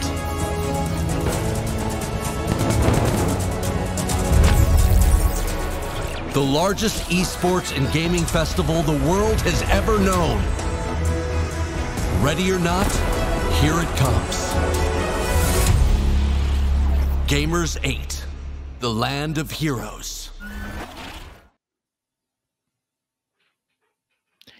And we're back with some more Fortnite zero build action from DreamHack in San Diego. And Panda, I mean, we've seen some crazy stuff And for our chat, it seems like we got a lot of Loki fans. I checked 72nd place for Loki right now. Loki and Ethan, we're watching. Don't worry. Got you guys. We also got some Fluger fans in the chat, so we'll make sure to be tuning in with Fluger. In a little bit better spot the last time we tuned in with him. Unfortunately, Kinetic Blade into the sky and Threats getting that elimination onto him. But we got to talk about the leaderboard and where it stands as of now. Again, this is continuing to evolve nonstop. But Ref's Guard and Hellfire, they're right up at the top with 282 points. They have by far the most eliminations. Not like by 10. They're doing something. I don't know what it is, but 39 eliminations compared to 29 for Cammy and Seti. I mean, likely that gap will close as things continue to move, but what did they eat this morning? Because I want some of that. Hey, look, they're doing big things here, but so are the top 16. Remember, top 12 qualify onto the finals, but with Epic Whale and Reet right on the edge, right there at 13th, you know they're hunting for it. We're just checking it out. Looks like pretty much everybody on the top of this leaderboard racking up those victory royales. A lot of teams able to get there within our top 15, and then we see the rest of them pretty consistent. Couple of victory royales in there, and now we get to tune in with none other than Malibu. Oh no, just kidding. Fanajin and Mappy getting that elim, picking it up quickly and making sure this is their Brutal Bastion. Yeah, and look, it looks like they picked up Mellow Dubs. If you don't know the name, we do. That's all that matters. We love Mellow Dubs, but unfortunately going to go down to Fanaj and Mappy in a situation like that. But Brutal Bastion, obviously one of the most contested spots on the map, and for good reason. The mythic Havoc shotgun in the hands of anybody that can get into your face and connect one of those big shots is going to be able to do big things. So for them now, it's just a matter of finding a nice little position here on the edge of zone and find some of these teams, because you know there are players lingering close by. And we see they're just scouting, trying to find out exactly where everybody's at. But now we got to tune into the Dignitas crew, or what may or may not actually be a Dignitas crew. Is Edgy actually on Dignitas? I don't think so. But we know that they're in the top 40. That is something I could tell you for sure. But I cannot tell you for sure, because even Dignitas plays into the joke now. Like on April Fool's, they posted like, welcome Edgy. And it's like, okay, guys. Okay, we need to know the truth. But I don't think the truth is that Edgy's on Dignitas. But you know what, Dignitas, you might as well make the sign, because him and Duke playing together is honestly a pretty exciting team to watch. I kind of like that joke. You know, that's just like really funny. Besides if you're Edgy, right? Because if someone is trying to sign you and they don't know whether or not you're actually signed, then you're the one losing out. But it's kind of like a hilarious thing that works pretty much only against Edgy, and you know, whatever. Hopefully they keep it running. Epic Whale, baby, holding it down, but no, ends up going down. Unfortunate there. Trashy gonna be able to pick it up, as Reet unfortunately got a little too aggressive in the beginning of that fight, causing them to go down. But Epic Whale doing a good job of just staying in it for as long as he could. Yeah, he's getting yabba dabba domed though at the end by Trashy right there. My man clutching that one up. Now we see these two. I mean, Trashy and Pump, also some like rising stars last season, pretty much always at the top of the leaderboards on NA East. Pretty regularly showing that they're one of the top duos in the region, and now trying to show up here in the zero builds, prove themselves, as we got DHNK making the rotate in and hopefully not getting beamed up by any of those players nearby. Yeah, they need to be careful. Again, there's some advantages to obviously rotating late, but one of the biggest disadvantages, especially in zero build, is that you find yourself without positive positioning. And when zero builds is all about how you position yourself and how you keep yourself safe with the existing structures, it's really important not to find yourself in the edge zone. So for them, they need to be careful, but they're finding some shots successfully onto some teams there into the distance. So while it's not necessarily a Storm Surge focus, it is definitely still a focus for these players to try and get what they can. But now a fight taking place on the bridge here. Fox and Elevated just trying to connect as many shots as they can, but the zone continues to pull forward. They need to get in the car. They just need to get as far into zone as possible and start getting ready for the in game. quickly deciding that's not worth it. That guy's going to be behind us either way, so just let him rotate into us. We'll pick him up when he comes back over here. They may be able to pick up this llama now because of it. That'll drop them some much needed heals, and although it doesn't look like they need the ammo, it sure can't hurt. Yeah, I mean, the value from a llama is immense. Obviously, we knew the OG days, 500 material of each type when it would drop, but for a zero build team, it's all about the ammo, because that is so important. You got to make sure to connect those shots, to have the shots to connect. So Malibuca now getting into the fight here. Big shots come through, and it's enough for them to pick up Elevated and his teammate. Quickly rolling through that. They were so far away and then just saw that they got some damage done, and now Malibuca Pink roll right through, pick up those elims, and say, hey, we'll take the card too. I really do appreciate that, guys. I mean, look, if it's there to take, why not take it? And that's what Pink and Malibuca are going to do. Not only are they taking the card, but they're taking those eliminations for themselves as they continue to put more and more points on the board.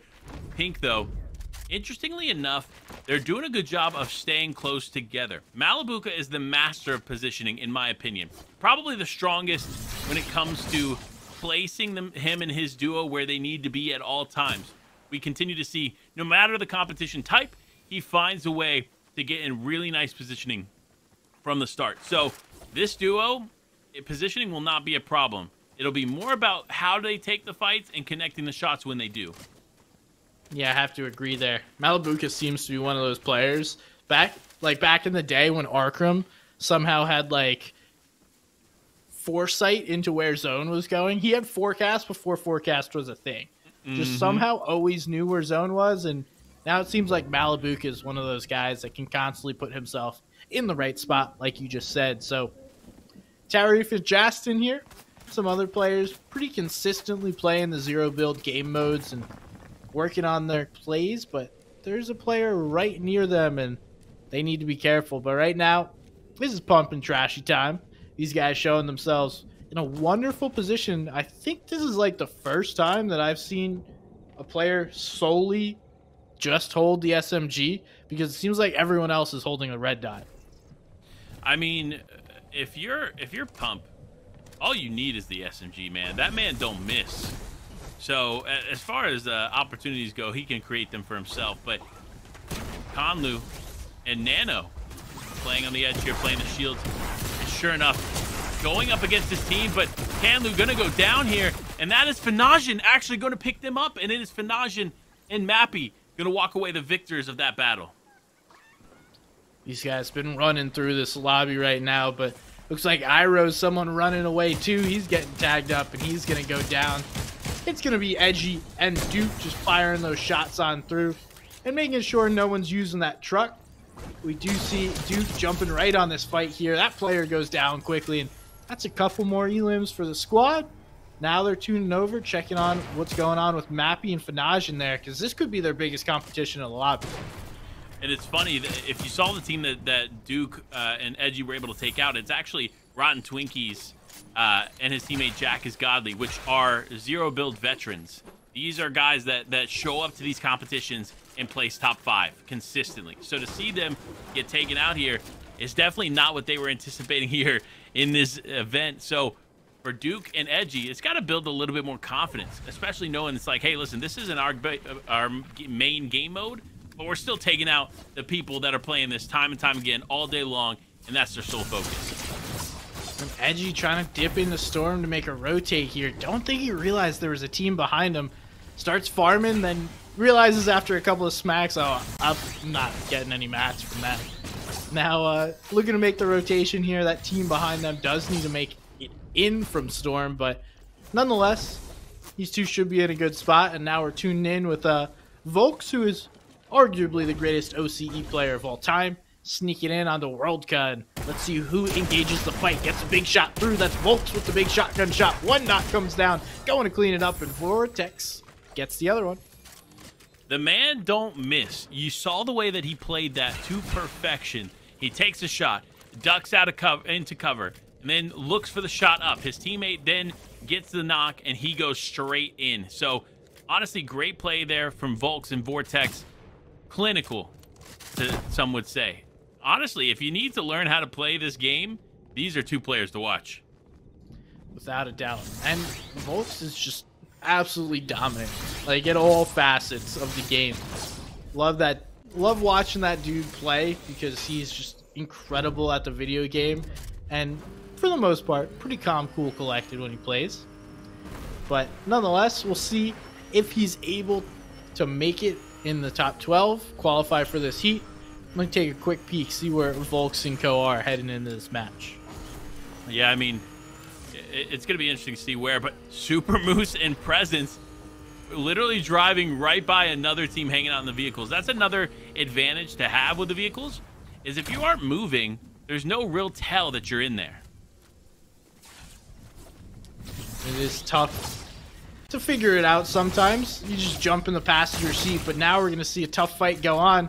There's the rift coming through, and that's from the island we talked about. Haven't really seen anyone using that, but Mappy chasing Uppos, right? And Uppos somehow gets away from this. He's probably wondering, where'd this guy go? He was right in front of me. This should have been easy, but not right now. Uppos and JG9 are going to live to fight another day. Yeah, I mean, honestly, when you lose sight of a player like that, they're going to be able to slip away, especially with the difference in elevation there. Because all it takes is one kinetic blade down, go under the island, and you've lost them. So they have to still be careful, though, JG9 and Uppos, because with a team like Mappy and Fanajin just above, they're not just going to let you slip away unscathed easily. So you better be playing your positions correct and watching your head, because it'll only take a few moments and a few bits of focus, and Fanajin and Mappy will take you back to the lobby. And just coming back real quick to where Volks and Vortex are in the leaderboard. Not in our top 12. Not super far out, but they still definitely have some work to do. Fanajin and Mappy, though, they're looking to put in that work this game. They're not letting anybody hang out for too long, because Uppos and JG9 are trying to rotate out, and Mappy's saying, no way, dude. You got to run through me if you're going to do that. Now quickly jumping down. Interesting choice. I would have chosen to stay up, but hey, Fanajin's like, dude, I got you. We'll take this one down. I'll take out Uppos. You just hang out, get yourself healthy. If you ever wanted to know what the Mythic Havoc Shotgun can do, just clip this moment right here. Because Fanajin showed you exactly how it's done with a 216 damage shot to the dome. These guys are just on one right now, running through this lobby. Malibuca and Pink, like you mentioned, Malibuca put himself in a great spot in this lobby, but Mappy, oh my goodness, just running through players with that pulse rifle, making sure if you're anywhere near, he's going to take you out. That's 2 more eliminations. Throws down the bubble real quick and just pops that legendary slurp juice, get him nice and healthy once again. We could potentially see our first 20 elimination game here for Mappy and Fanajin as they're creeping closer and closer. 4 more eliminations and they will hit 20. So you know they want it. They know that that's going to be a goal of theirs. But when you have a team like Malibuca and Pink there in the distance, it's going to be tough to accomplish. Pink going to have to hold it down here for the team as Duke jumps in, takes out Malibuca, but Duke goes down. And unfortunately, Pink not going to be able to hold it on as Edgy walks away with the 2 eliminations. Yeah, but he's not going to be able to hold that position, so Bo, Fink, and Gud are going to be able to take all of that extra loot in case they needed, you know, a little upgrade there. It is bountiful up on top of that little building. Ed now is just going to have to try and fight this another day. Live as long as he can, and then hopefully jump on the last fight as a third party and take the dub. But lots of duos still left. Bo, Fink, and Gud definitely in a really good spot here up on this hill. Yeah, positioning is definitely pretty solid here. Tarif and Justin, though, another team positioning themselves very, very well. Zero build veterans. When it comes to seeing them compete, you always see them in the zero build top 20s pretty much consistently. So for them to be competing here today, showing these other pros that they know what they're doing, that's what it's all about. As Tarif and Justin not only looking for the spot, not only looking for a win, but looking for the first qualification spot into the finals. And pretty much this game is going to be determined by that rock cliff right in front of them. We see Fanaj and Mappy already putting on pressure, but whoever dominates the top of this hill and is able to take this is going to win this match. Bofink is able to get a couple more real quick. So now we're down to 4 duos remaining. And it's just going to be chaos on top of that hill as everyone is about to try and make their claim. If you're going to challenge Tarif, it's definitely got to be Mappy and Fanajin, and sure enough, that's what is going to happen here. The bubble play is coming out. Who can play the bubble better? Mappy going to end up losing his teammate in Fanajin. It's Tarif and Justin winning the beginning of this fight, but Mappy not looking to let this slide here. Big shot comes through. Mappy just choosing to disengage here, and it looks like he is going to be able to slip away.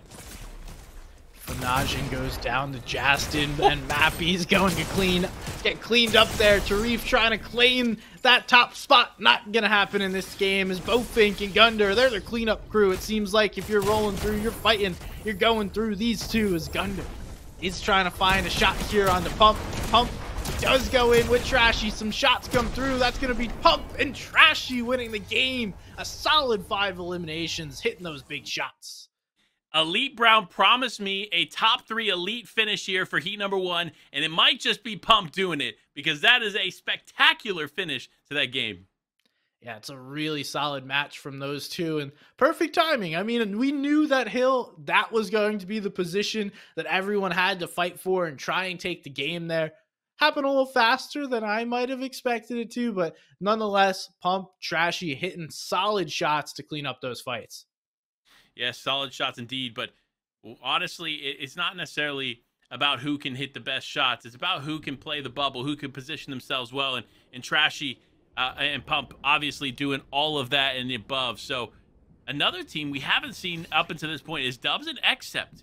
Interestingly enough, Accept, a collegiate pro, also a standard pro, of course, but he's done a lot in the collegiate scene, especially in zero build. So good to see him here competing in this competition as well. Yeah, this is that battle now for that floating POI. Tavern tries to hit some shots. Both players going to trade, heal up again, and then look to trade back. Accept's going to get jumped on, but no, Tavern is down below. Justice is all by himself. Tavern's got to clutch this up. Can he do it? Does he got the ice in his veins? Yes, he does. A little easy 2-piece, and they should be able to grab the capture point to get those mythic pulse rifles. And I mean, the value of those pulse rifles, we've talked about it time and time again here today, is just immense. So making sure that you have that in your inventory is going to be huge. And fortunately for Turtle Tavern and Justice, they're going to be able to do just that. And with this refresh, they have pretty much everything short of that pulse rifle. And of course, the mythic Havoc shotgun. That would be the only thing I think that makes that inventory a little bit better. But for Justice, he's already got a legendary Maven, which is honestly one of the best weapons to have here in zero build. Yeah, I would prefer the Maven over the Havoc Pump. It just seems to be a much easier weapon to use, because if you're not hitting like max pumps, then you're gonna run into troubles. As we see, a lot of players in fights have solid movement, so they're diving, ducking, dipping, moving all around. It's not necessarily just an easy play to hit a max pump on these guys. So definitely choosing the Maven most of the time, unless I'm rocking that mythic. Yeah, I mean, I could definitely see that. I think it's situational, though. Based on the games that we've watched, with the Kinetic Blade, you're just forcing yourself into fights and pushing yourself as close to the opponent as possible. So those are the situations where I think that Havoc is way more valuable.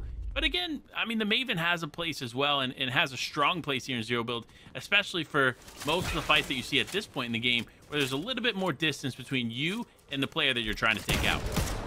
And it seems like we've seen a couple of combats. That doesn't really seem to be the play, though, today. Most players are choosing somewhat between that Maven or the Havoc, and then using the Red Eye and taking some shots down range.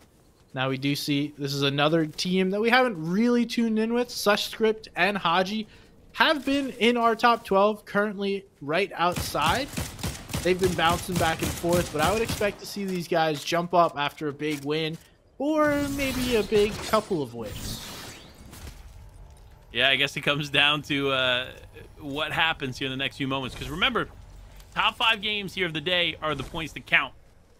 So for players like P-God and his teammate, they definitely 100% can come back here in the second half. All they need is a big game to replace one of their poor games, and those points just skyrocket. But it's going to be tough when you're competing against the likes of like Cammy and Seti or Refsguard and Hellfire, who have 317 and 316 points respectively across their top 5 games.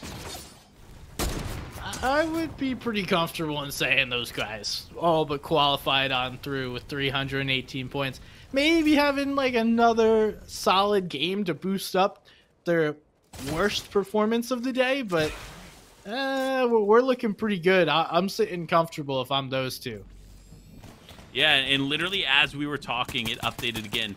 So whereas Cammy and Seti were just 1 point behind, now they're 2 points as Refsguard and Hellfire have just gotten a better game than one of their other top 5s to get them to 319. I think it's safe to say anybody that's surpassed the 300 mark already is qualifying on. Pars and Baka being another team that has done just that here in their 5 games in total. This is a tough spot to be in. There's not really much to hide, and Cell now has to use that shield bubble. There's not any movement in his inventory, so all he can do is protect himself and run on through. Savage and Acorn, they're not turning away. They're going to continue to look for these two. Acorn's going to get a little closer, move on up, try and get some shots.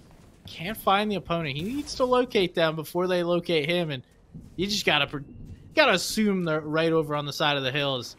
Acorn and Savage having a really solid game. This is the first time we've tuned in with them, and this is the cross-regional duo that I've been looking for. Yeah, this is the action you wanted here, SPG, as we got into the games today. So hopefully it lives up to everything you're looking for. But another team that is a bit of a cross-region team, Turtle Tavern Justice. Obviously, Justice was NA East prior to the NA combination, the Turtle Tavern West player. So to see them competing together is big, especially taking out the likes of P-God here, as now his teammate going to have to try to do something by himself.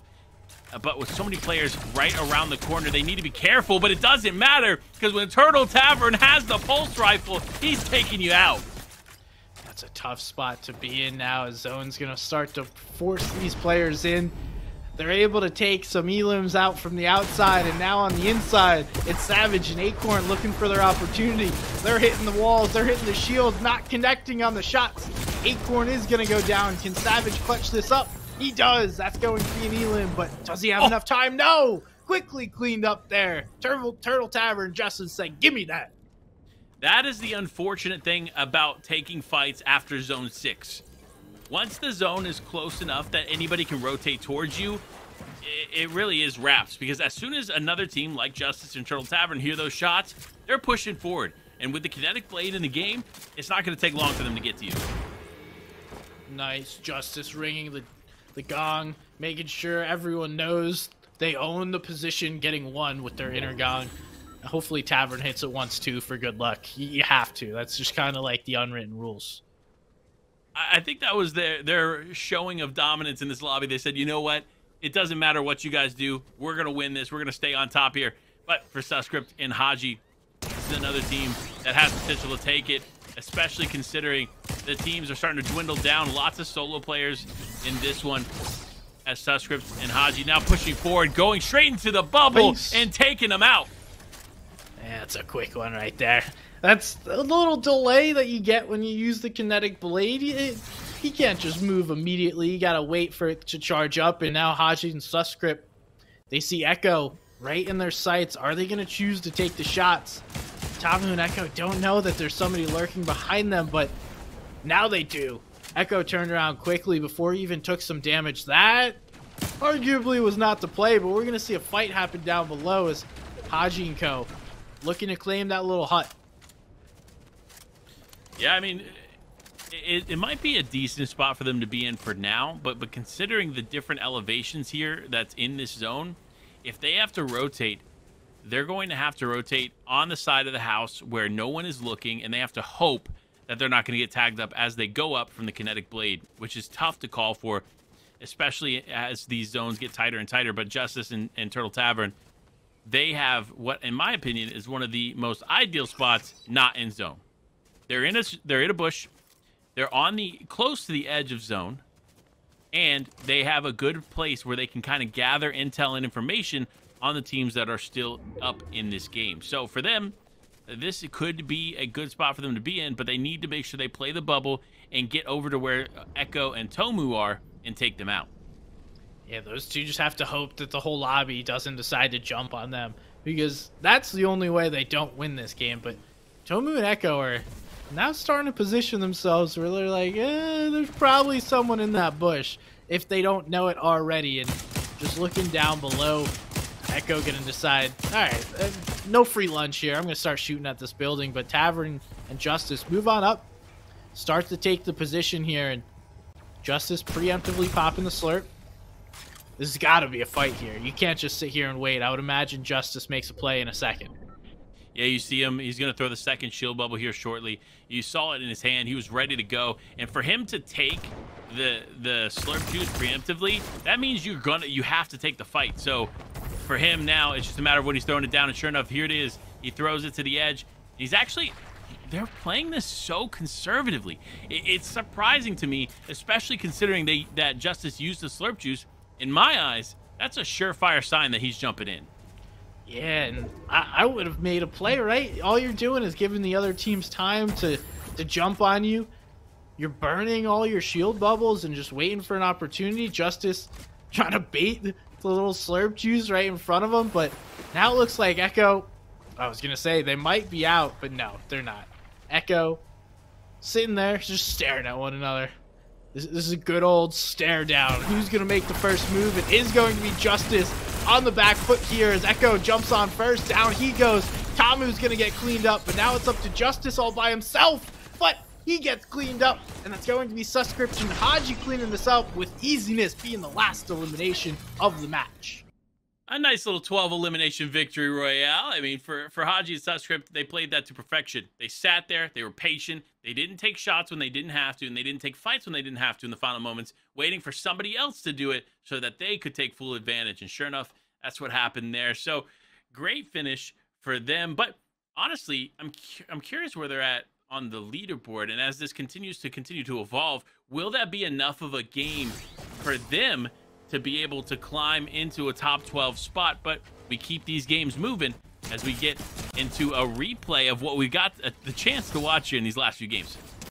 Yeah, just all the chaos we've seen. Zero builds lends itself to some craziness, and that's pretty much what we've watched over the last 2 hours.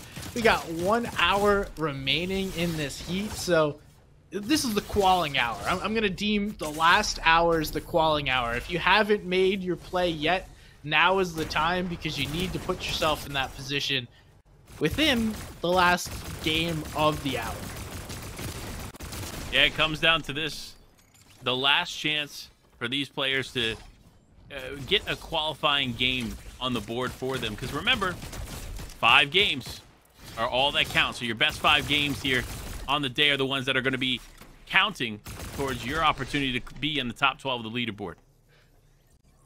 It's been interesting to see how these different teams have played it out, because we talked about at the top of the show that there are going to be some different ways that teams decide to play out this tournament, because we haven't normally seen 5 matches, top 5 matches are what counts, right? And now everyone has to quickly adapt. Normally you're sitting around waiting for like, oh, what's qual, how many points do I need? But now it's just a matter of like, everyone's going to be getting after it and trying to get as many points every game as they can, right? Once you have a solid floor, especially the teams in the top, you have nothing to lose by trying to drop like 20 bombs, because you already have that solid base, and just keep trying to push your points up higher. Yeah, I mean, look, one of the most notable names missing from the action that we've gotten to watch here today is Jate. Going into this, he was my pick, and so far we haven't got a chance to watch him. And just from a quick look over, he's not in the top 15. So this is definitely a change of pace for Jate. But if there's anything to say, there's more heats to come and more opportunities for him to qualify. Yeah, we'll figure out where he is. We're going to take a quick break. We will be right back.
And we back. We're 2/3 of the way through. We have one final hour for everyone to make their push.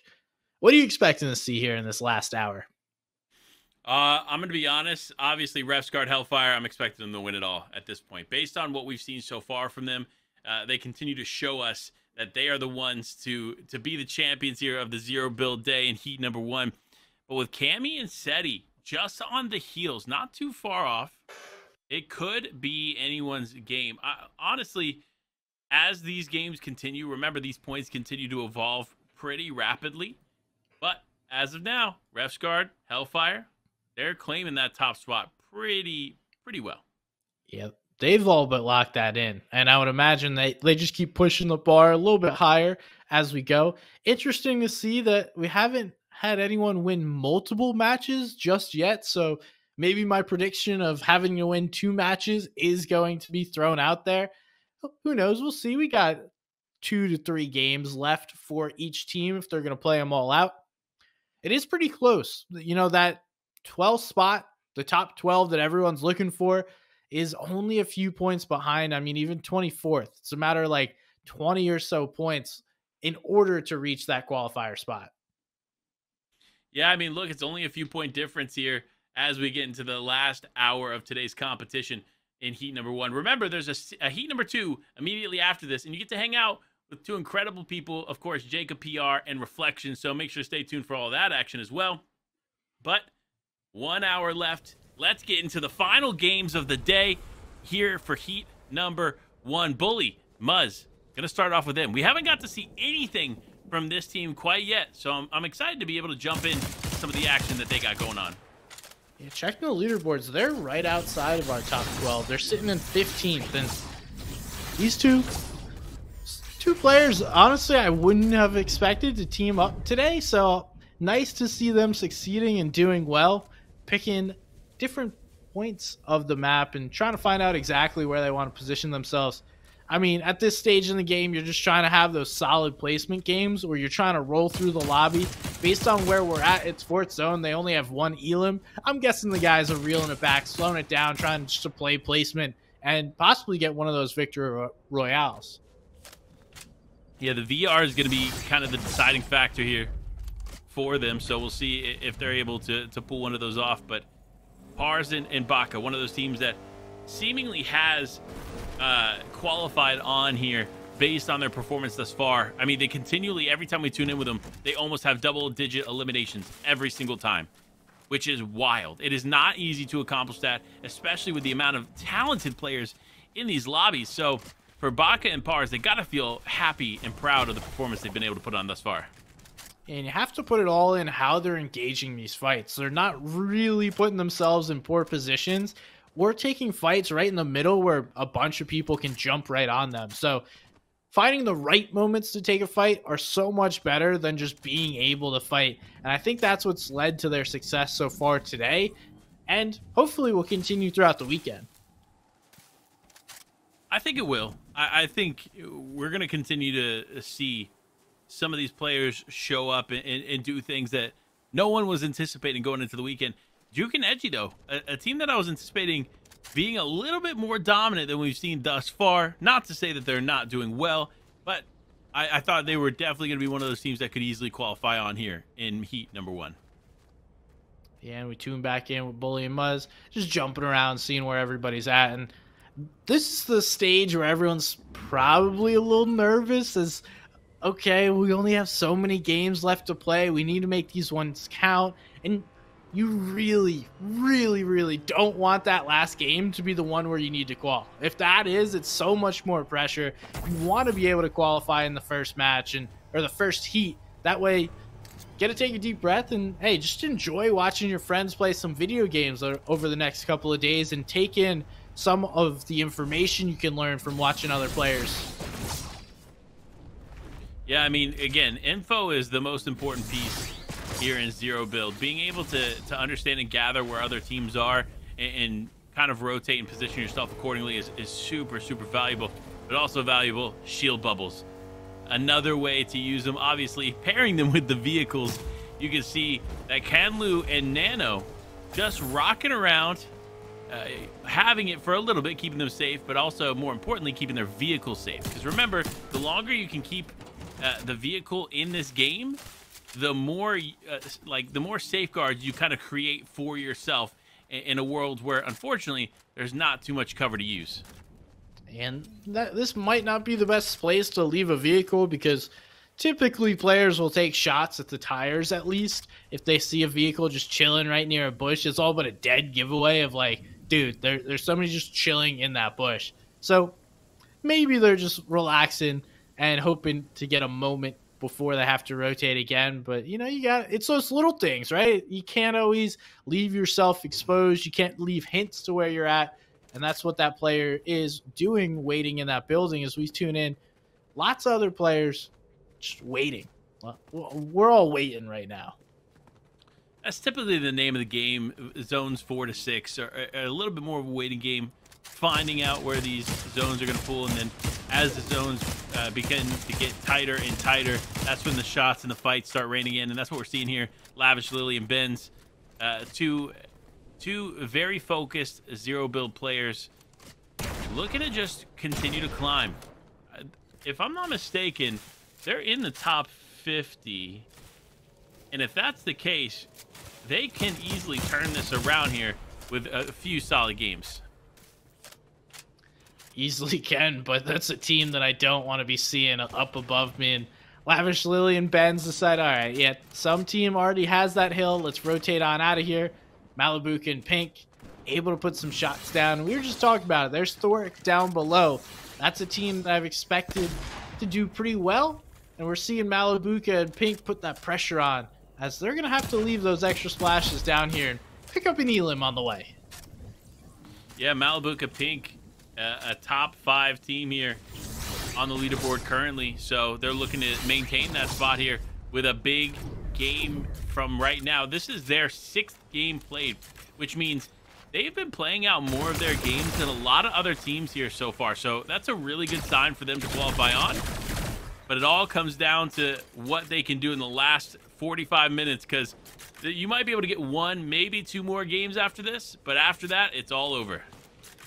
And you have to hope the cues roll in your favor, because you never know who's going to get in your game. It could be the game where somebody's at your drop spot. As we see Trashy and Pump, they're trying to figure out, do we go up this hill? Do we stay here behind the trees? They know there's a team up above, but they don't really know where anybody else is. So they're looking around, trying to figure it out, and keep just having to be pushed down this hill as Pink and Malibuca take better angles. Interesting. It's kind of like Lavish, Lily, and Benz here. They're like, okay, cool, I think we have a good spot. And then all of a sudden, Malibuca and Pink appear. And they're like, you know what? Maybe we need to get out of here right now. Because Malibuca and Pink already being a little bit aggressive. You see them throwing the shield bubbles. And if you're Benz and Lily, you're taking that as a clear sign of aggression. And that they're not willing to just walk seldomly by them without taking the fight. So for Malibuca and Pink, it's just a matter of keeping it up. But Ben's actually flying up to try to get some info. Smart play, in my opinion, on their part, using that kinetic blade. Hop up here, see what Malibuca and Pink are doing, and then kind of make a decision from there. But if you're Malibuca and Pink, you're going to have to start moving here. You unfortunately can't hold this hill safely for much longer. They just have to creep a little bit. They don't have to move too far. And what they're hoping is some people will expose themselves so they can figure out how exactly they want to play these angles. We got Bully and Muzz in a pretty tough spot as they're down below, going to be forced to use one of those shield bubbles. And then the rotate will have to come through at some point. It's going to be a little battle here between Bully and Muzz, and then Baka and Pars on the other side, trying to fight for the best position here on this low ground. Yeah, interestingly, you see another team there in the distance. It's Canlu just chilling in the vehicle. And I feel like Bully and Muzz have not caught on to that yet, because they would have definitely taken some shots there at that vehicle. But now they're forced to move. They got to figure out what they're going to do next here. They look to go up, but unfortunately, with that team just up above, it's not going to be an option for them. Now Bully probably going to have to use another shield bubble here, waiting for shots to kind of rain in their direction, as Benz ends up finding Rip Rara there in the elimination feed. These guys are just burning through all of their shield bubbles, and we actually do see Trashy go down in the feed, or Trashy pick up Malibuka in the feed. So looks like Trashy and Pump made a play for that high ground, and now it's all up to Pink, who's honestly in a really good spot as no one shoots down that tree. Yeah, it's funny because he's very camouflaged in, but he's also at a point, as you can see, where he's not fully footed in the tree, so he can't take the slurp juice, which means he's not going to be able to heal up completely. But for Pump and Trashy, they know there's going to be players in these trees, so they're going to start taking shots anywhere they can. And sure enough, the first one they're going to find is Disturbish. Big shots coming in there from Pump, almost getting the full elimination out of the air, which would have been spectacular to see. But Lavish Lily going to be able to pick that one up here as one goes down. But now here's the chaos ensuing as all these players still are in it. Remember, we typically see a lot less players at this moment in the game, so to see so many players still up and at it is kind of exciting to watch. Yeah, it's really coming to the point where everyone's trying to survive as long as possible. I feel like they've tried to get their W key games in, and it either has or hasn't happened, as Pars is going to be able to snag some shots there, save Duke from the player up above, and now Duke's just sitting here waiting for an opportunity. Gets a knock there, but double dinked by Baka. So now it's a little 1v1 here on low ground. Trashy and Pump are just going to be sitting above like, give me that. This is our game. And that, to me, looks like a 2-winner for those two. Look, I'm going to be honest. Baka, I don't know that that was the play, Chief. I'm not going to lie to you. Look, I think you guys are great. You're doing a phenomenal job here in today's competition. But flying straight into the air above Trashy and Pump, being frozen for a moment because of the kinetic blade delay, and then, of course, you're going up against two of the best aimers in the entire lobby, not only in the lobby, but in the entire land pit behind us. I mean, that probably wasn't it. Yeah, I don't know. What else are you going to do, though? Like, you don't really have anywhere to go. You got those two guys staring you down. Might as well try and make a play. Would have loved a little more shing there. Try and get a little jiggy with it, but it didn't happen. Okay, Mongrel, settle down here. As let's get into this next one.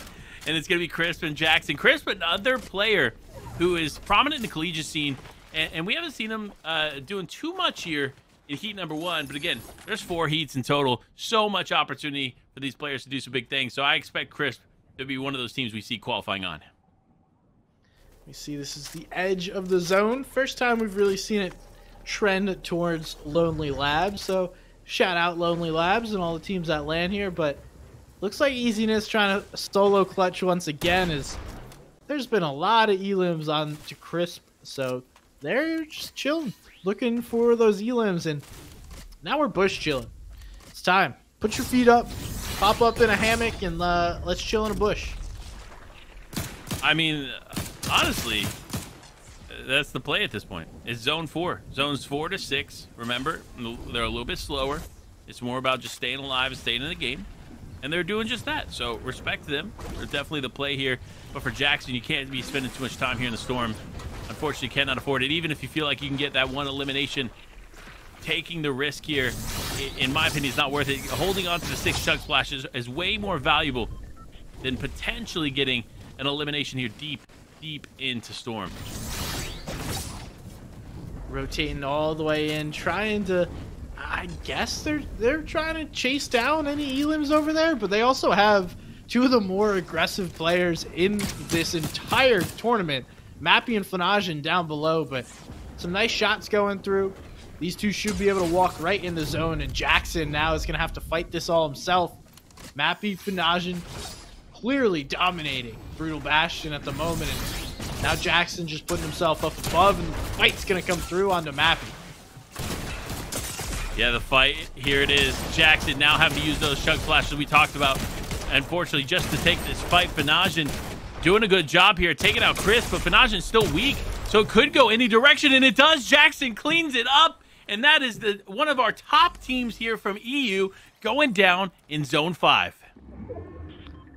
They've pretty secured themselves on the top of the leaderboard, but it's not like we've seen them lose fights very early or very often.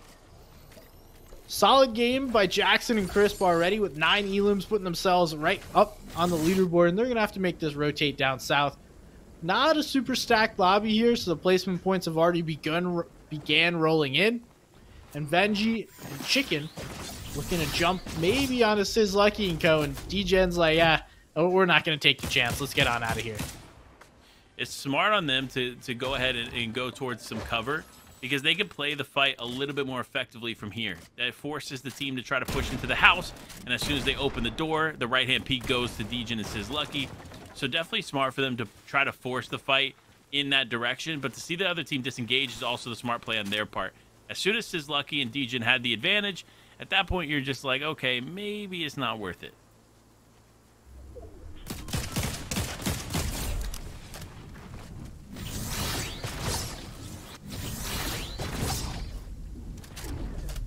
Now, though, Loki, Ethan's, just kind of playing it low-key, to be honest. Hanging out.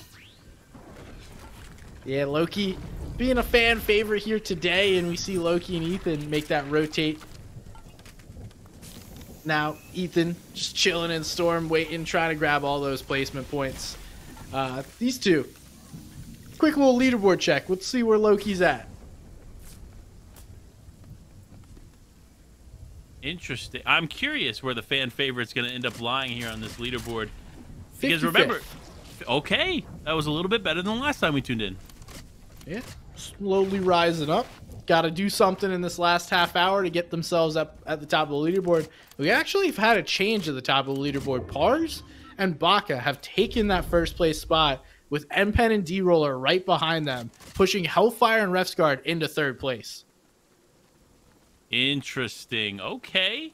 I'm excited to see how this continues to change, because remember, it's the top 5 games that matter, but if you're putting up big enough points to climb to the leaderboard in 6 games versus Refsguard and Hellfire played 7, and you're beating them in points, that's just showing you that they're doing some pretty spectacular stuff. And the cool thing is, if you don't qualify in this heat, you kind of had players map out, okay, here's what is going to happen. And then you somewhat understand, because this is such a unique format. You don't necessarily know what you're shooting for, and it's always nice to have a goal. It just makes it easier to play when you have a goal in mind. If I want to get 400 points, I want to get 7,000 points, but you don't really know heading into Heat 1. All you can do is play out the games to your best of your ability, and genuinely that should be your idea every game. But when it comes back to the how much do I W key and then when do I start playing for placement, that's where I really think that info here in Heat 1 is going to play a huge factor in the not only here on the VOD, right, but there's so many other streamers also participating in streams of their own. We had some clean feeds going out there. If you didn't know, players could opt in for a clean feed to their own channel. So lots of cool stuff and lots of cool ways to look back here through Heat number 1. So I'm curious how players are going to be able to use that info to their advantage here moving forward through the other heats if they don't qualify here in this first one. But for Venji and Chicken, that might not be a problem. They're looking to push everyone they can find, and if they can get a high elimination win here, this could be the qualification spot they've been hunting. They're getting right in this fight. A little whiff on that first shot, but doesn't matter. Going to be able to clean that one up. Chicken just narrowly staying alive after that little bit of a battle in the house. This is where Degen and Sizz Lucky were hanging out earlier, so I would guess they've either... Yes, they have moved farther in the distance. So Venji, they're just burning everything here. They're like, hey, if we can't use it, no one can. Look, that's the way to play. If it's not yours, then it's not theirs either. So, honestly, smart plays on their part, but it looks like legit going to be able to get his teammate back into the game here. But no, not without players pushing straight forward. That bubble's not going to be enough to protect you, but the kinetic blade might be able to get you far enough away. Sure enough here, it does look like the first slurp juice going to kick in here for him, but now going to pop a second one. It's not going to be enough, though. Sizz Lucky and Degen just get involved and walk away with that elimination. Quickly jumping on that player, and in that game for him, sending him back to the lobby and just saying, all right, we keep picking up these elims. These guys are about as stacked as we've seen it for these two, and now it's a matter of how can they capitalize. We have 4 full duos spread out throughout the rest of this lobby as everyone is going to be forced in, besides one team that narrowly has found themselves on the edge of zone. I mean, look, this is how you kind of have to play it. If you don't have one of those higher ground positions, you kind of just have to play the edge of the wall and wait until another team strikes. And sure enough, this is the time. Jackson going to go push in immediately. But Sizlucky and DJen were able to clean up that fight so quickly, it might not be the right time.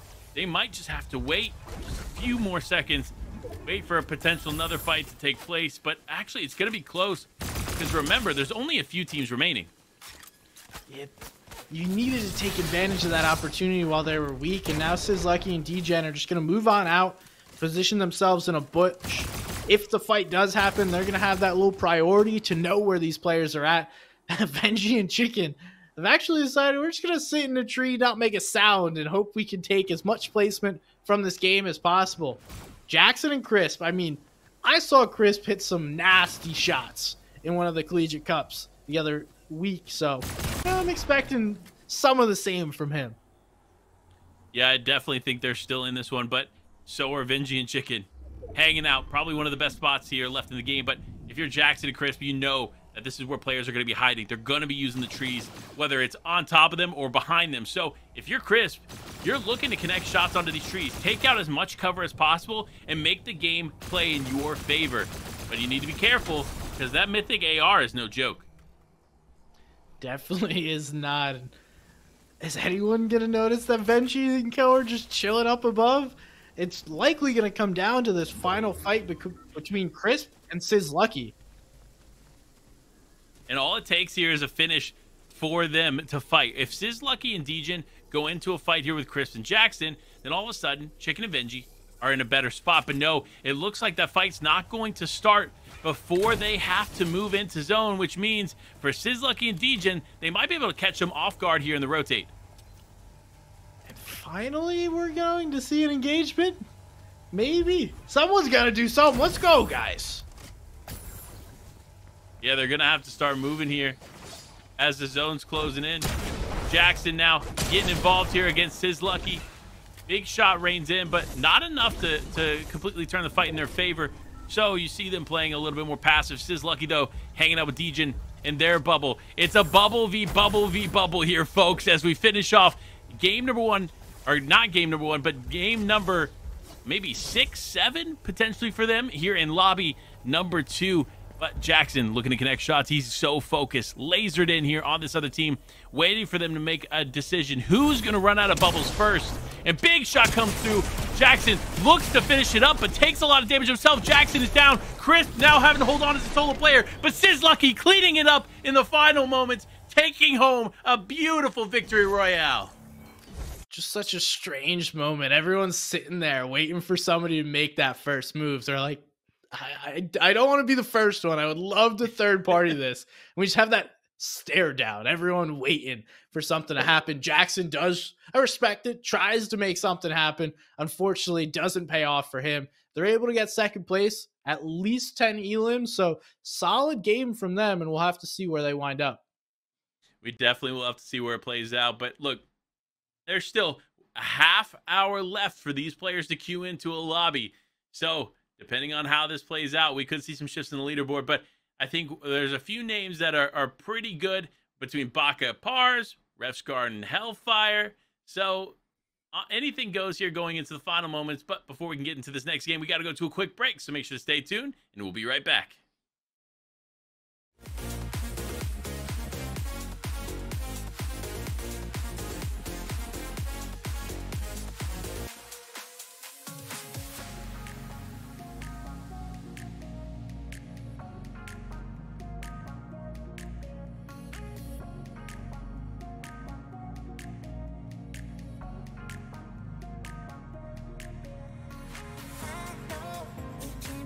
You go too high, so low.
in the heart of an ancient desert. The land of heroes awaits.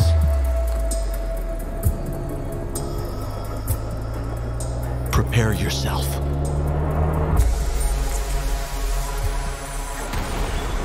To witness feats you never thought possible.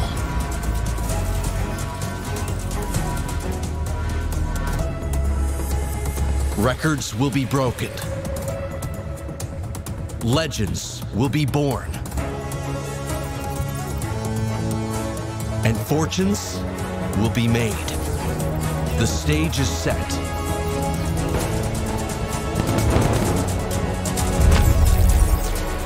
The largest esports and gaming festival the world has ever known. Ready or not, here it comes. Gamers 8, the land of heroes.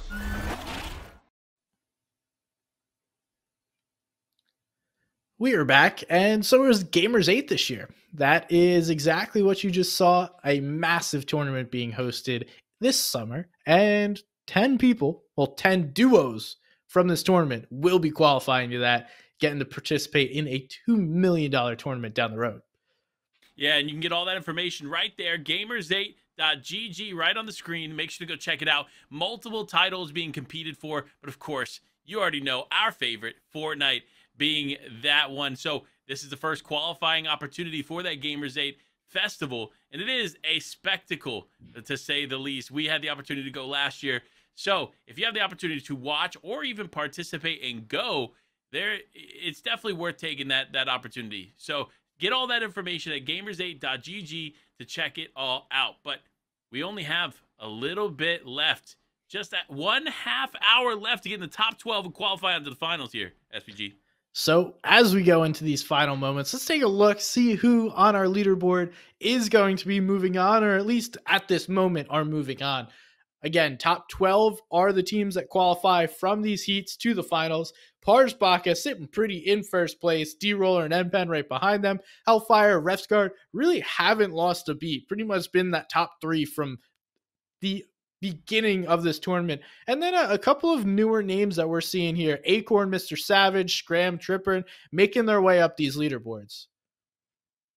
Yeah, I mean, look, there's still some time left for these teams to kind of shift the way that this plays out, especially for players like Cammy and Seti who find themselves just on the cusp of walking away in the top 12 and onto the finals. So it'll be interesting to see how this plays out. Fanajin and Mappy, another team, they're right there in the top 12, and they're going to do everything they can to hold it down.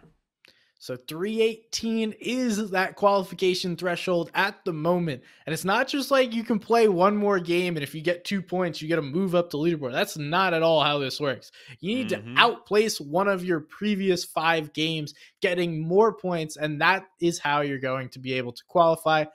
Really interested to see how exactly this plays out because we have 20 minutes left of queues, maybe 2 games, 3 if you're kind of unlucky off spawn, and then you get to play another one. So it's going to be anyone's game as we head into the final matches.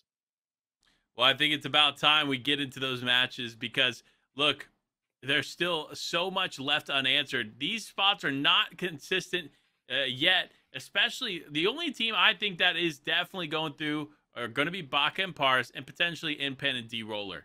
Refsguard and Hellfire, I would say, are a safe bet as well. But everybody else, it's still up for grabs. This can shift pretty rapidly depending on how these next few games are played out. So we're going to be watching closely here, SPG. But who do you think could win the next few games? Do you think there's one team that you have in mind that are like, okay, yep, they're walking away with it here in the final 2? I guess it all depends on whose game that we get to watch, right? Because we've seen Trashy and Pump win 2.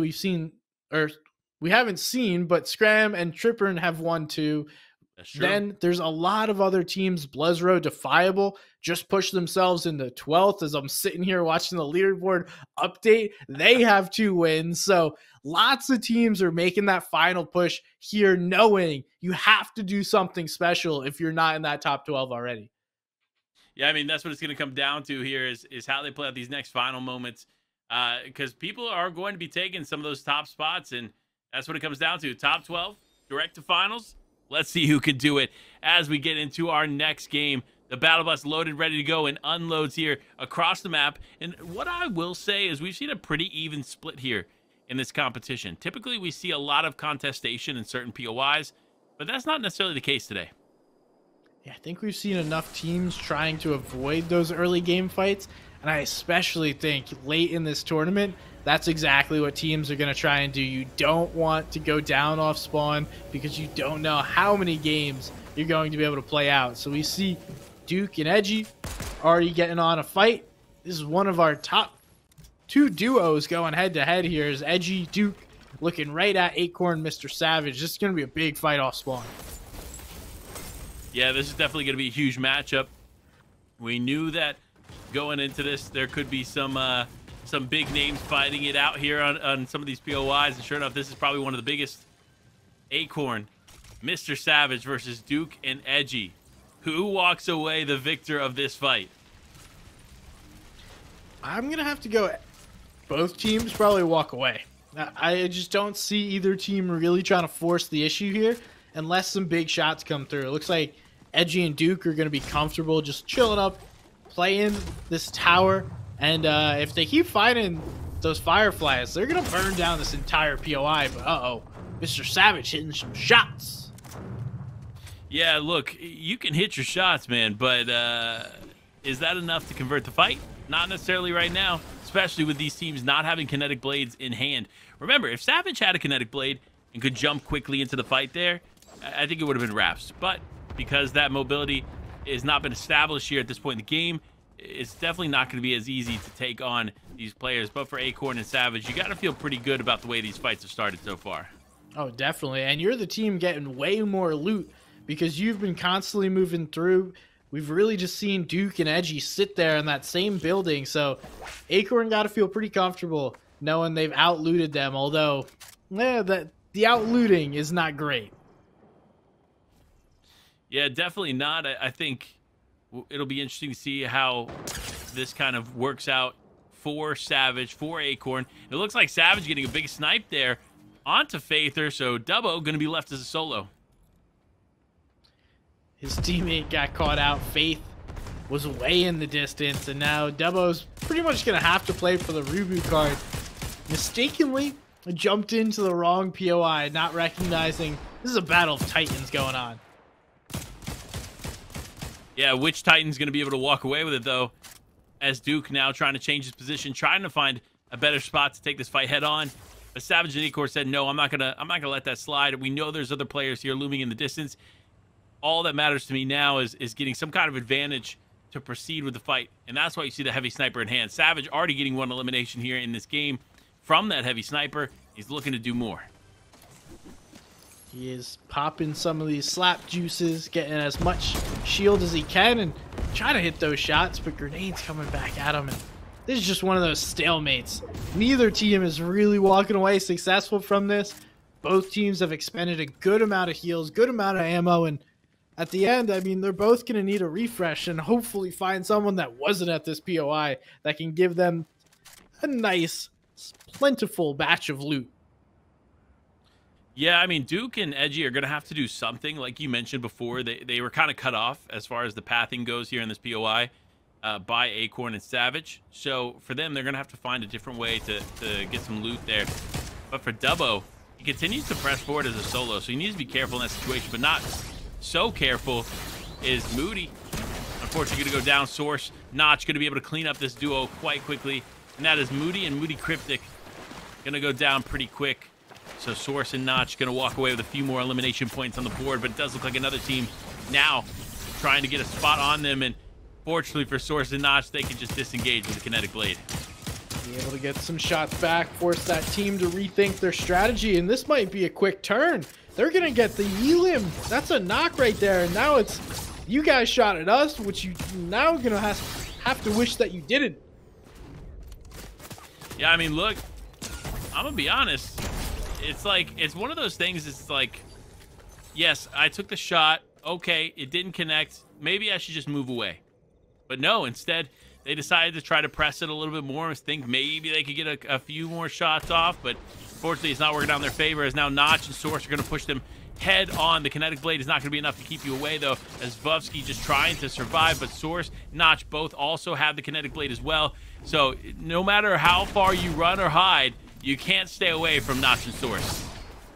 And they're just going to go up for it here. Take the shots. Vovsky makes one final desperate attempt, and that's going to be sending him back to the leaderboard. Fortunately for Vovsky, there's still time. You can hop in another queue, but a couple more elims there for Notch and Source, and that's got to be exactly what you're looking for heading into one of your final matches. You need to have these good games to boost yourself up the leaderboard. We look, a team that has had a good game, but haven't seemed to put together 5 of them was Crisp and Jackson J, who have been taken out by Ace and Cupsy. Interesting. You know, Ace and Cupsy are not 2 players that we've gotten to see too much from, but we also haven't gotten to see too much from Tamaki and Zikdeed here as well. So I'm curious how this fight's going to play out. 2 teams who we haven't gotten to showcase too much yet are about to go head-to-head. The stare down. Both teams waiting for the opportunity, waiting for a shot. Where is the opening? Zikdeed closing the gap there, and now going to get caught out in the middle of the road if the team looks over, but no, they don't recognize. Now the big beam is going to come through. No, the patience. Continuously waiting for the right opportunity. Now, is that going to be the right play or the wrong one? Because if this team turns around while they're just sitting in the open, you're not going to have a good time. Not at all. And look at him creep forward, looking for that opportunity. But unfortunately, it's not going to present itself. Sometimes you have to play patient like that. You have to just crouch down, move around, and make something play. But no, unfortunately for them, it does look like another team looking to get involved. Now Ace and Cupsy struck with a decision to make. Do they push this fight as it unfolds, or do they just full rotate away and just stay alive here for the remainder of the game? And it does look like they are probably going to disengage us. Tamaki and Zikdeed are stuck, having to deal with this team that has presented or come out of nowhere, to be honest. And this is not what you want, unless you're trying to get aggressive. But Tamaki has a pretty good loadout to take a fight here, especially with that SMG as a follow-up. I'd be surprised if they at least don't attempt some shots and put some things downrange. And there is the fight coming through. Tamaki versus Build Bear. Build Bear is going to go down, and now it's up to Flaws. Can Flaws clutch it up? Does get 1, but not going to get 2. And that goes over to Tamaki and Zikdeed, able to get this elims and put themselves even further in the game. Look, I'm going to be honest. That's kind of how I saw that fight going. Obviously, Tamaki and Zikdeed were just minding their own business, dealing with another team when this other team pushes up. But they didn't push up confidently. So I feel like there was never a moment in that fight that they felt like they were guaranteed to win, which is why they ended up losing in that 2v2. But looking at the elimination feed, I see a household favorite here from the chat, Fluger, unfortunately going down in this game. We tried to get some action with Fluger for you guys, but unfortunately it does look like he may have gone down early. It looks like Cupsy is going to be following him as he goes down there to Mega. Mega and Knifer are going to be able to clean up those elims, and these are 2 looking to put the pedal down on the floor as we need to get aggressive here. So many teams have put together great games, and we see Acorn, Mr. Savage are a team that is right on the verge of being able to qualify. Putting together one last great match is going to be a huge difference for them. Interesting. You see the combat cache there behind them, right? Typically, in the standard BR, they're running for that, right? They're boxing it up, they're waiting around it, doing what they can to get the loot. But you have to be more careful here in Zero Build. Yes, you can activate it, and you can try to stay close, but because they're typically so far out in the open, we don't see teams going for it. So it's nice to see at least once here through heat number 1, them attempting to go for that combat cache. Yeah, they once were in that top 12, now currently sitting in that 30-ish range heading into this match. We'll see how they can finish towards the end of the tournament, but Nonetheless, actually, ignore me. They're currently in 12th. Ignore everything I just said. They're in 12th place. They're sitting right on the edge, so they do need at least one more solid match to secure their placement. Notch and Source, though, teams that have pretty consistently showed up throughout the day, not had those big matches to put them in that top 12 just yet, but waiting for an opportunity, hoping they get a chance to show themselves within the rest of these lobbies. And now it looks like Anvil is going to be a scene of chaos as Acorn is getting jumped on and him and Mr. Savage fighting off Pablo Wingo, but it's Bevies that's going to be able to get the elim there, and so many shots coming through. It's Acorn going down with Mr. Savage following him. Yeah, it was a tough fight to watch for sure, but it's good to see Pablo Wingu and Bevies doing some big things here. Again, another team super notable from the EU region competing in this competition that we haven't gotten to watch too much yet. That just shows you the caliber of players that are here. There's so many of the 200 plus players competing that are out here doing big things, putting up some big numbers. So Pablo Wingu and Bevies are going to turn this around. They're just pushing forward on this team, though. They said they don't want to stop, just like Zacial looking to clean this up. 34-34, but it's not enough. It does look like he slips away. Now it's Pablo trying to run as Danny has gotten some solid shots in here. Bevies is trying to fight. They're able to clean that one up, and just another few elims for this duo. This is one of the hotter teams coming into this season early. Bevies and Pablo Wingo have been playing really strong in the build modes. Haven't gotten a chance to watch them here in zero builds, but if that little glimpse is any indication of what they have, we see they are a strong duo regardless of the mode. Yeah, strong teams across the board here. Quinn, Vert, another strong team. We've seen them consistently in the top 10 throughout the day, but finding themselves falling out of the top 10 as of right now. They need a big game here, and unfortunately it doesn't look like this could be the one as Quinn has gone down. Vert trying to connect some shots there onto Chicken, keep his teammate alive here in the distance, and Chicken actually having to play a little bit more patient. He cannot show face too much because it could mean Vert taking the shot, but no, Chicken now returning fire. Just a strange fight to be in if you're Vert, because you know these players are up there, now they're jumping down. We're just gonna have this cycling, the rail going around, little merry-go-round action. Vert's trying to get into the building to hold it down. Venji says, it doesn't matter where you run, I'm taking you back to the lobby. Now Venji, Chicken putting themselves in a nice spot here in one of our final matches of heat number 1. Venji and Chicken really need to do something special here as they're outside of our top 12 at the moment. Yeah, it's just a tough position to find themselves in. Here's the last game. Last game potentially for them, but potentially last game that we get to watch as well. Plays out, but for 6 in Sweaty, they just want to connect the shots here. Big snipe comes through, but the bubble coming out just to protect Notch and Source at the right time. It all comes down to this, though. Can Source and Notch continue to play the angle that they're playing? Can they stay protected? Or will 6 be able to take advantage? This is one of those strange fights where neither team is really looking to close the distance. They're trying to get the damage done before they make a move. And that's exactly what's happening here. Source is able to get some damage. Notch gets a little back. They have that chug cannon, so no damage gonna come through just yet, but now Source and Notch looking to make a play, jumping straight on them, getting the big shots through. Down goes one. Source, can he clean it up? Yes, he does. That's 2 more elims for this duo trying to make their way into the top 12.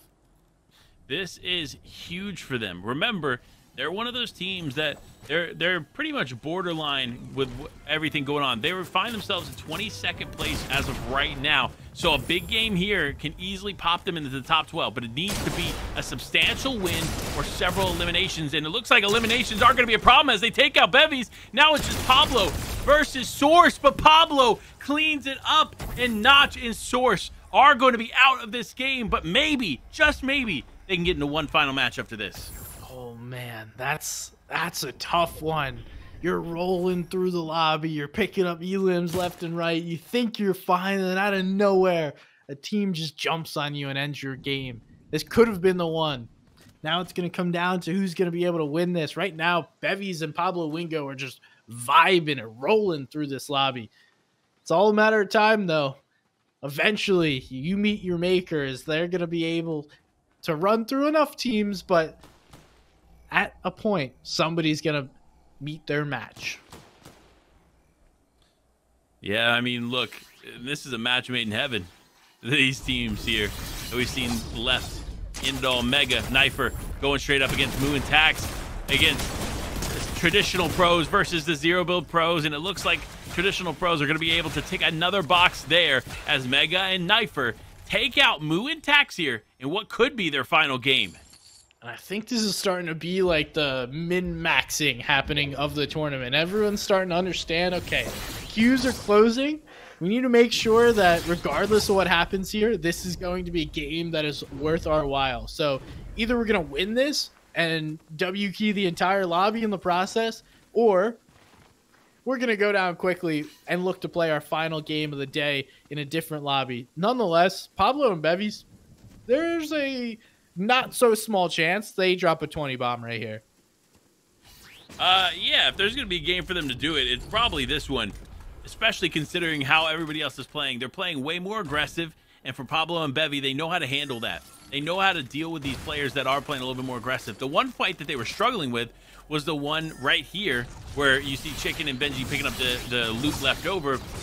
And the reason they struggled a little bit more with that fight is because they weren't being aggressed or dealt with in that way. It was a team that had right-hand peaks, was challenging them a little bit when it came to the angles, and so for Pablo and his teammate Bevy, they were a little bit more challenged, I guess is the best word to say in a fight like that. But now the challenge continues as Bevies has gone down here in the elimination feed.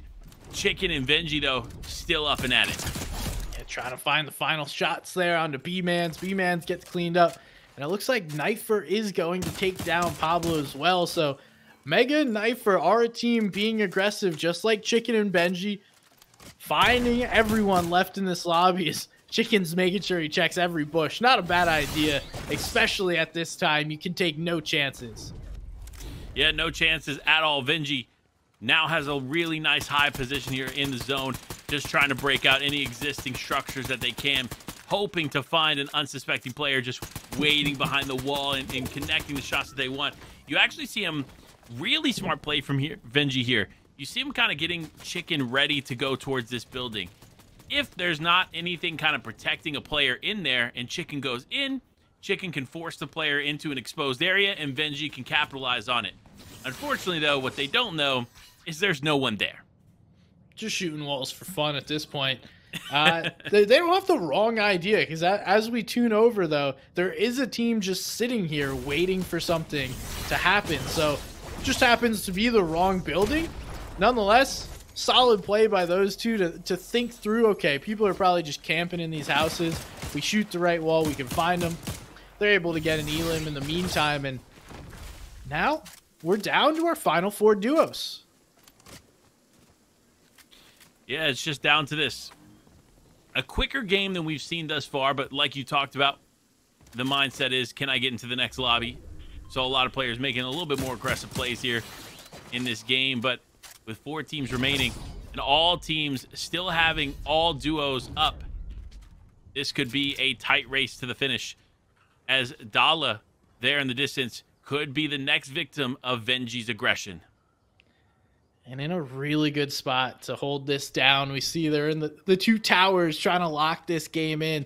They will be forced to make the rotate, as we see every team now is just chilling. Nobody is actually aggressing besides Benji and Chicken. Everyone's just hiding in their little corner of the house trying to stay alive as long as possible. And Benji moving in, looking for a better position here. And I really like this play to go for this hill and try and put yourself in a position to win the game.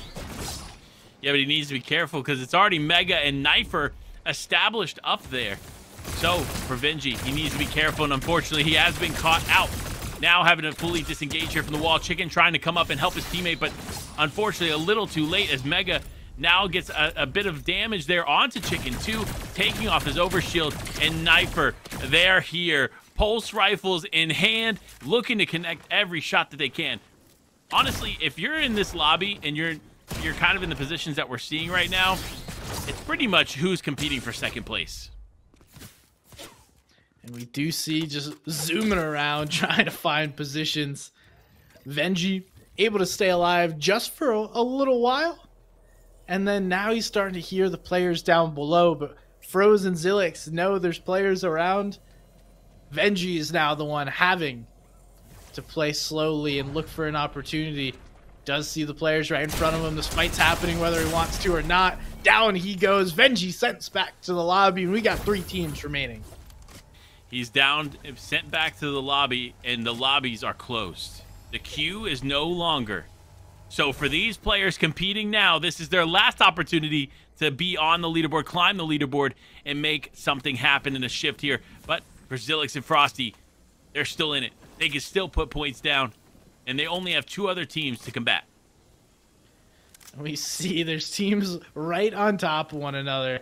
Dala and Arcs are just sitting in the corner of the house. We can see just very narrowly avoiding that storm damage. And if there was let's say, someone to pressure that, it's going to cause some big trouble. But for the moment, they get to breathe, get to chill until the zone forces this action.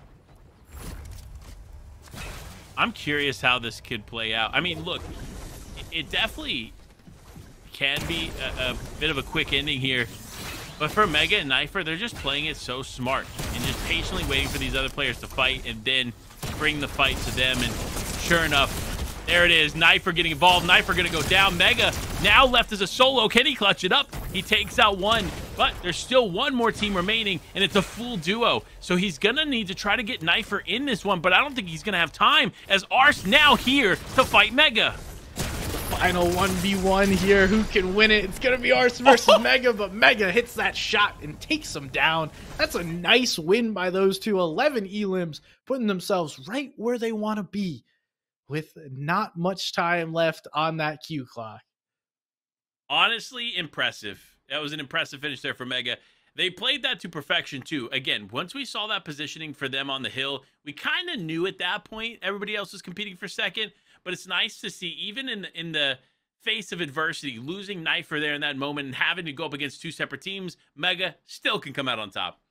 Yeah, able to clutch that one up. We are going to take one short break and be right back with the final matches of Heat number 1.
We're back. One more game, one more opportunity to qualify in heat number 1. It's the top 12 we're looking for, and that's what we're going to find out here in this final match, Panda.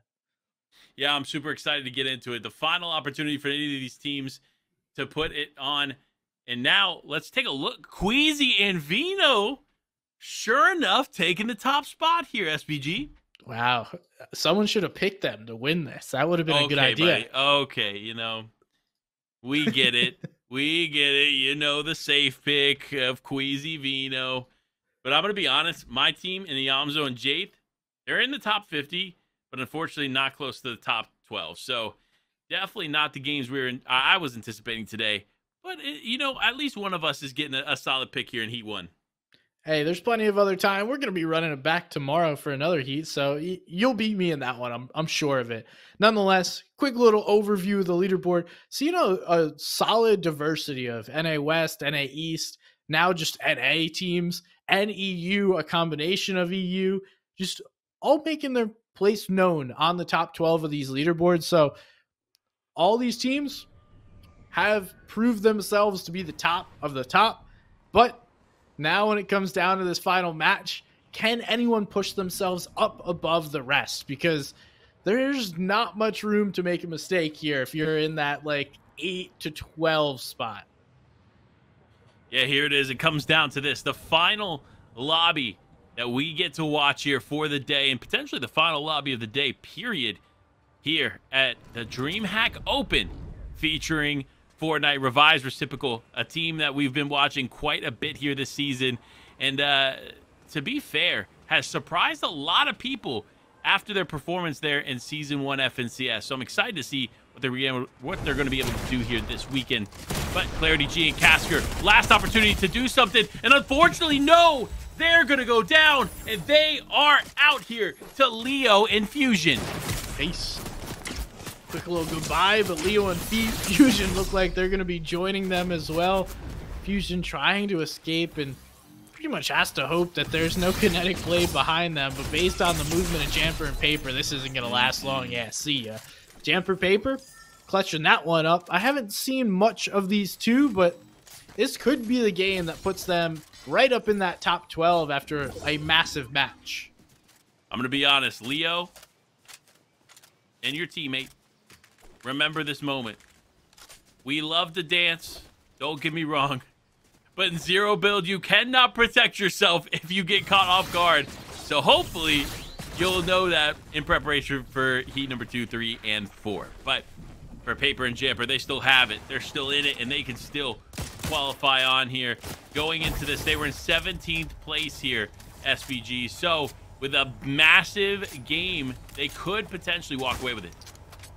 And now we see Bolts and Chimp looking right at Source and Notch. Both of these duos just need a little bit more points in order to push themselves over that top 12 portion of the leaderboard. Looks like it's getting the better of Chimp and Bolts as they're going to try and back out, but no, they're not going to be allowed to. Source and Notch are going to jump right in. Both players have one player knocked, but there's going to be a third party in this, which is going to wind up being the winner. They're going to come clean this up, and that's Fluger and Opt. This is huge here for Bolts and Chimp, because now Chimp should be able to get Bolts back in the game, and it's all at the hands of Opt and Fluger.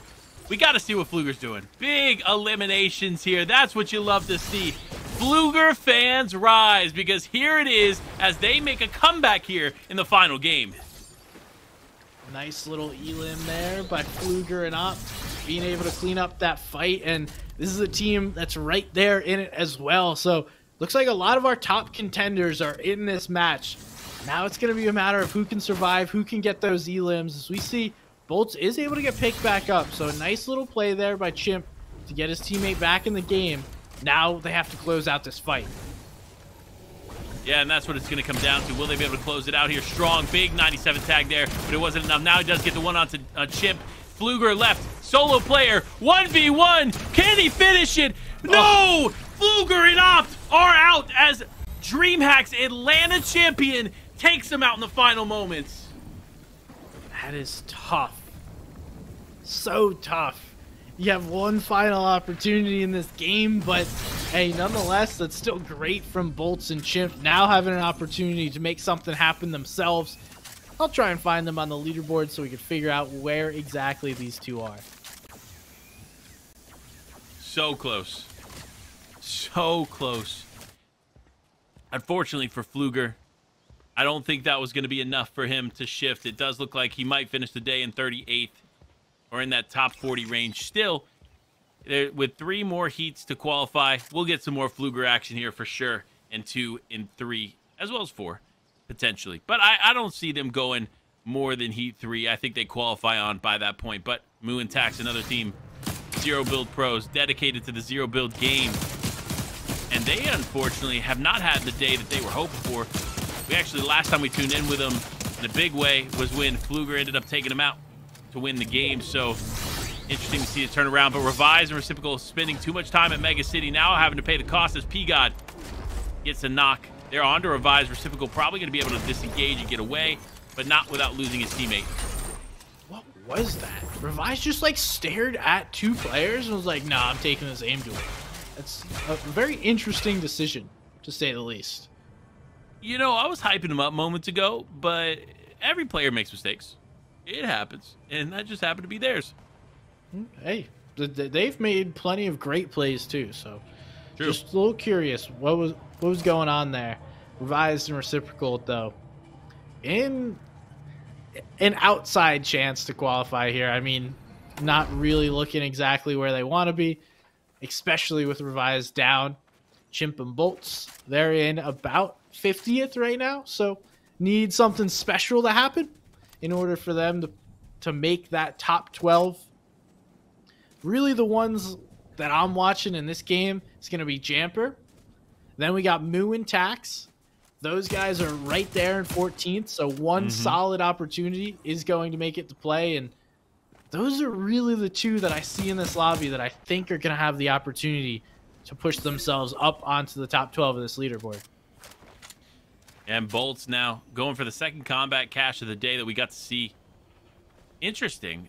This one is probably the riskiest one of the 2 that we watched, just because it's so difficult to cover yourself in that small area that they're in. When you got players like Mappy and Fanajan here in the lobby and they know how to connect those shots, all it takes is them to get their sights on you and you are done. These guys had such a strong start to the tournament. We could see they're also trying to get that combat cache and parking right next to it. Smart play, using the truck to get some cover behind it, because standing out here in the open is not exactly going to be a safe opportunity for you. They're quickly just going to grab that loot and get on out of here. But compared to what we've seen them in the past few games, they are not as stacked and probably looking to grab an elim or 2. I think they need it. I don't even think it's an option.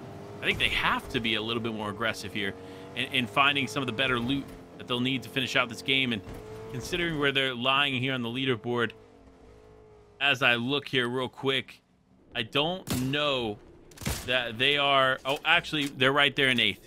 So it doesn't necessarily matter if they have a solid game here, as long as a Reciprocal Revise, who we did see lost one of their teammates, or a Moo and Tax don't have a better game, then they should be good. But I mean, honestly, it's close. Definitely is. This could be a huge swing here. That's 3 points right there for the elim if they're able to clean it up. Anon and Jace made a play, and looks like Tax and Moo are going to decide, no, it's way too important to have this position rather than trying to play for something that could only net us 3 points. Getting those pulse rifles plus being able to hold his position is going to be much more valuable, and Jace is going to drop down, try and pick his teammate back up. That's pretty much what you got to do here, except his teammate ain't around anymore. You know, with his teammate down and out, he's got to do something about it. Try to hold on, try to stay alive. Fortunately, with the Kinetic Blade, it's pretty much a guaranteed way to stay alive and stay away from players all around. But it does look like they're potentially going for the reboot van. Sure enough, Jace was able to get his teammate's card, and now Anon should be able to get back in the game. But, you know, as soon as that reboot van's alarms start to glare, these players will look for the opportunity to take one of these other players out. Oh, jeez. Yeah, everyone starts that signal. It's just like, a bat signal out in the sky like, hey, yo, this guy's a free elim, come over here. And that's exactly what we're about to see. But I think they're going to be far enough away from the action as everyone's now trying to position themselves in and around Mega City. We have 14 duos remaining, and there's at least 7 here in Mega City or the surrounding area. Interesting. This is probably going to be one of the more complicated fights that we watch on the day. Even going into Heat 2 with Jacob and Revised, or Jacob and Revised, Jacob and Reflections. This is going to be a complex fight to watch, and any kind of fights here in Mega City are. Because remember, you can't really break into the buildings. The structures here are sound, so you either have to play the outside or play the inside. There's really no in-between. Yeah, it's very different. One of the few buildings or consistent areas where we've had buildings that you cannot break. And now these two trying to take advantage. You also need to be careful. As we've seen, there are players lurking in the outskirts of this position, just waiting for an opportunity to hit some shots. And Crackly and Okis just playing spoiler. Sorry, no free rides here. If you're driving a vehicle, we're going to take some shots. And we wait. Playing it out patient. That's going to be the name of the game. Remember, zones 4 through 6 are typically where people are just getting into the zone, playing it passively, and waiting for the final moments to play out, because once that zone is small enough, it just forces you into the action, forces you into the fight. Whether you want it or not, it's coming. And it looks like Jace was able to get Anon back into the game, so for being rebooted, Anon's not in too bad of a position. Looks like they just actually walked right back to their old loot. So pretty ideal for those two. You don't even really lose anything because Moo and Tax didn't drop down on the loot. Get everything that you wanted. All you had to do is spend some time for it. Yeah, I mean, look, time is the most valuable resource here, and how you use your time, whether it's positioning, getting the loot that you need, whatever the case may be. That's what it comes down to. And for Jason and Anon, they've done a good job thus far. They have everything to win this game. It's just a matter of getting themselves in the position to do it.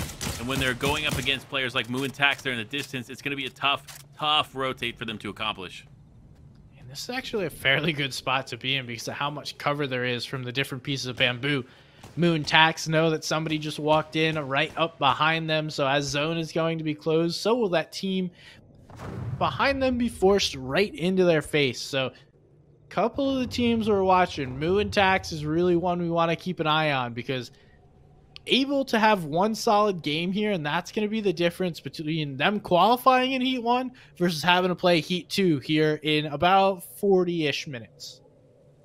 It'll be interesting to see how it works out. Look, for a lot of teams, there's some, right, that are in this lobby and they're just competing for the final moments of the game. There's probably no way they'll be able to get into the finals here through this one, but it's a little bit of extra practice before Heat 2. But for players like Moo and Tax, it very much so could be the game that defines whether or not they qualify on in the top 12. It's so close there in the bottom half of the leaderboard when it comes to that top 12.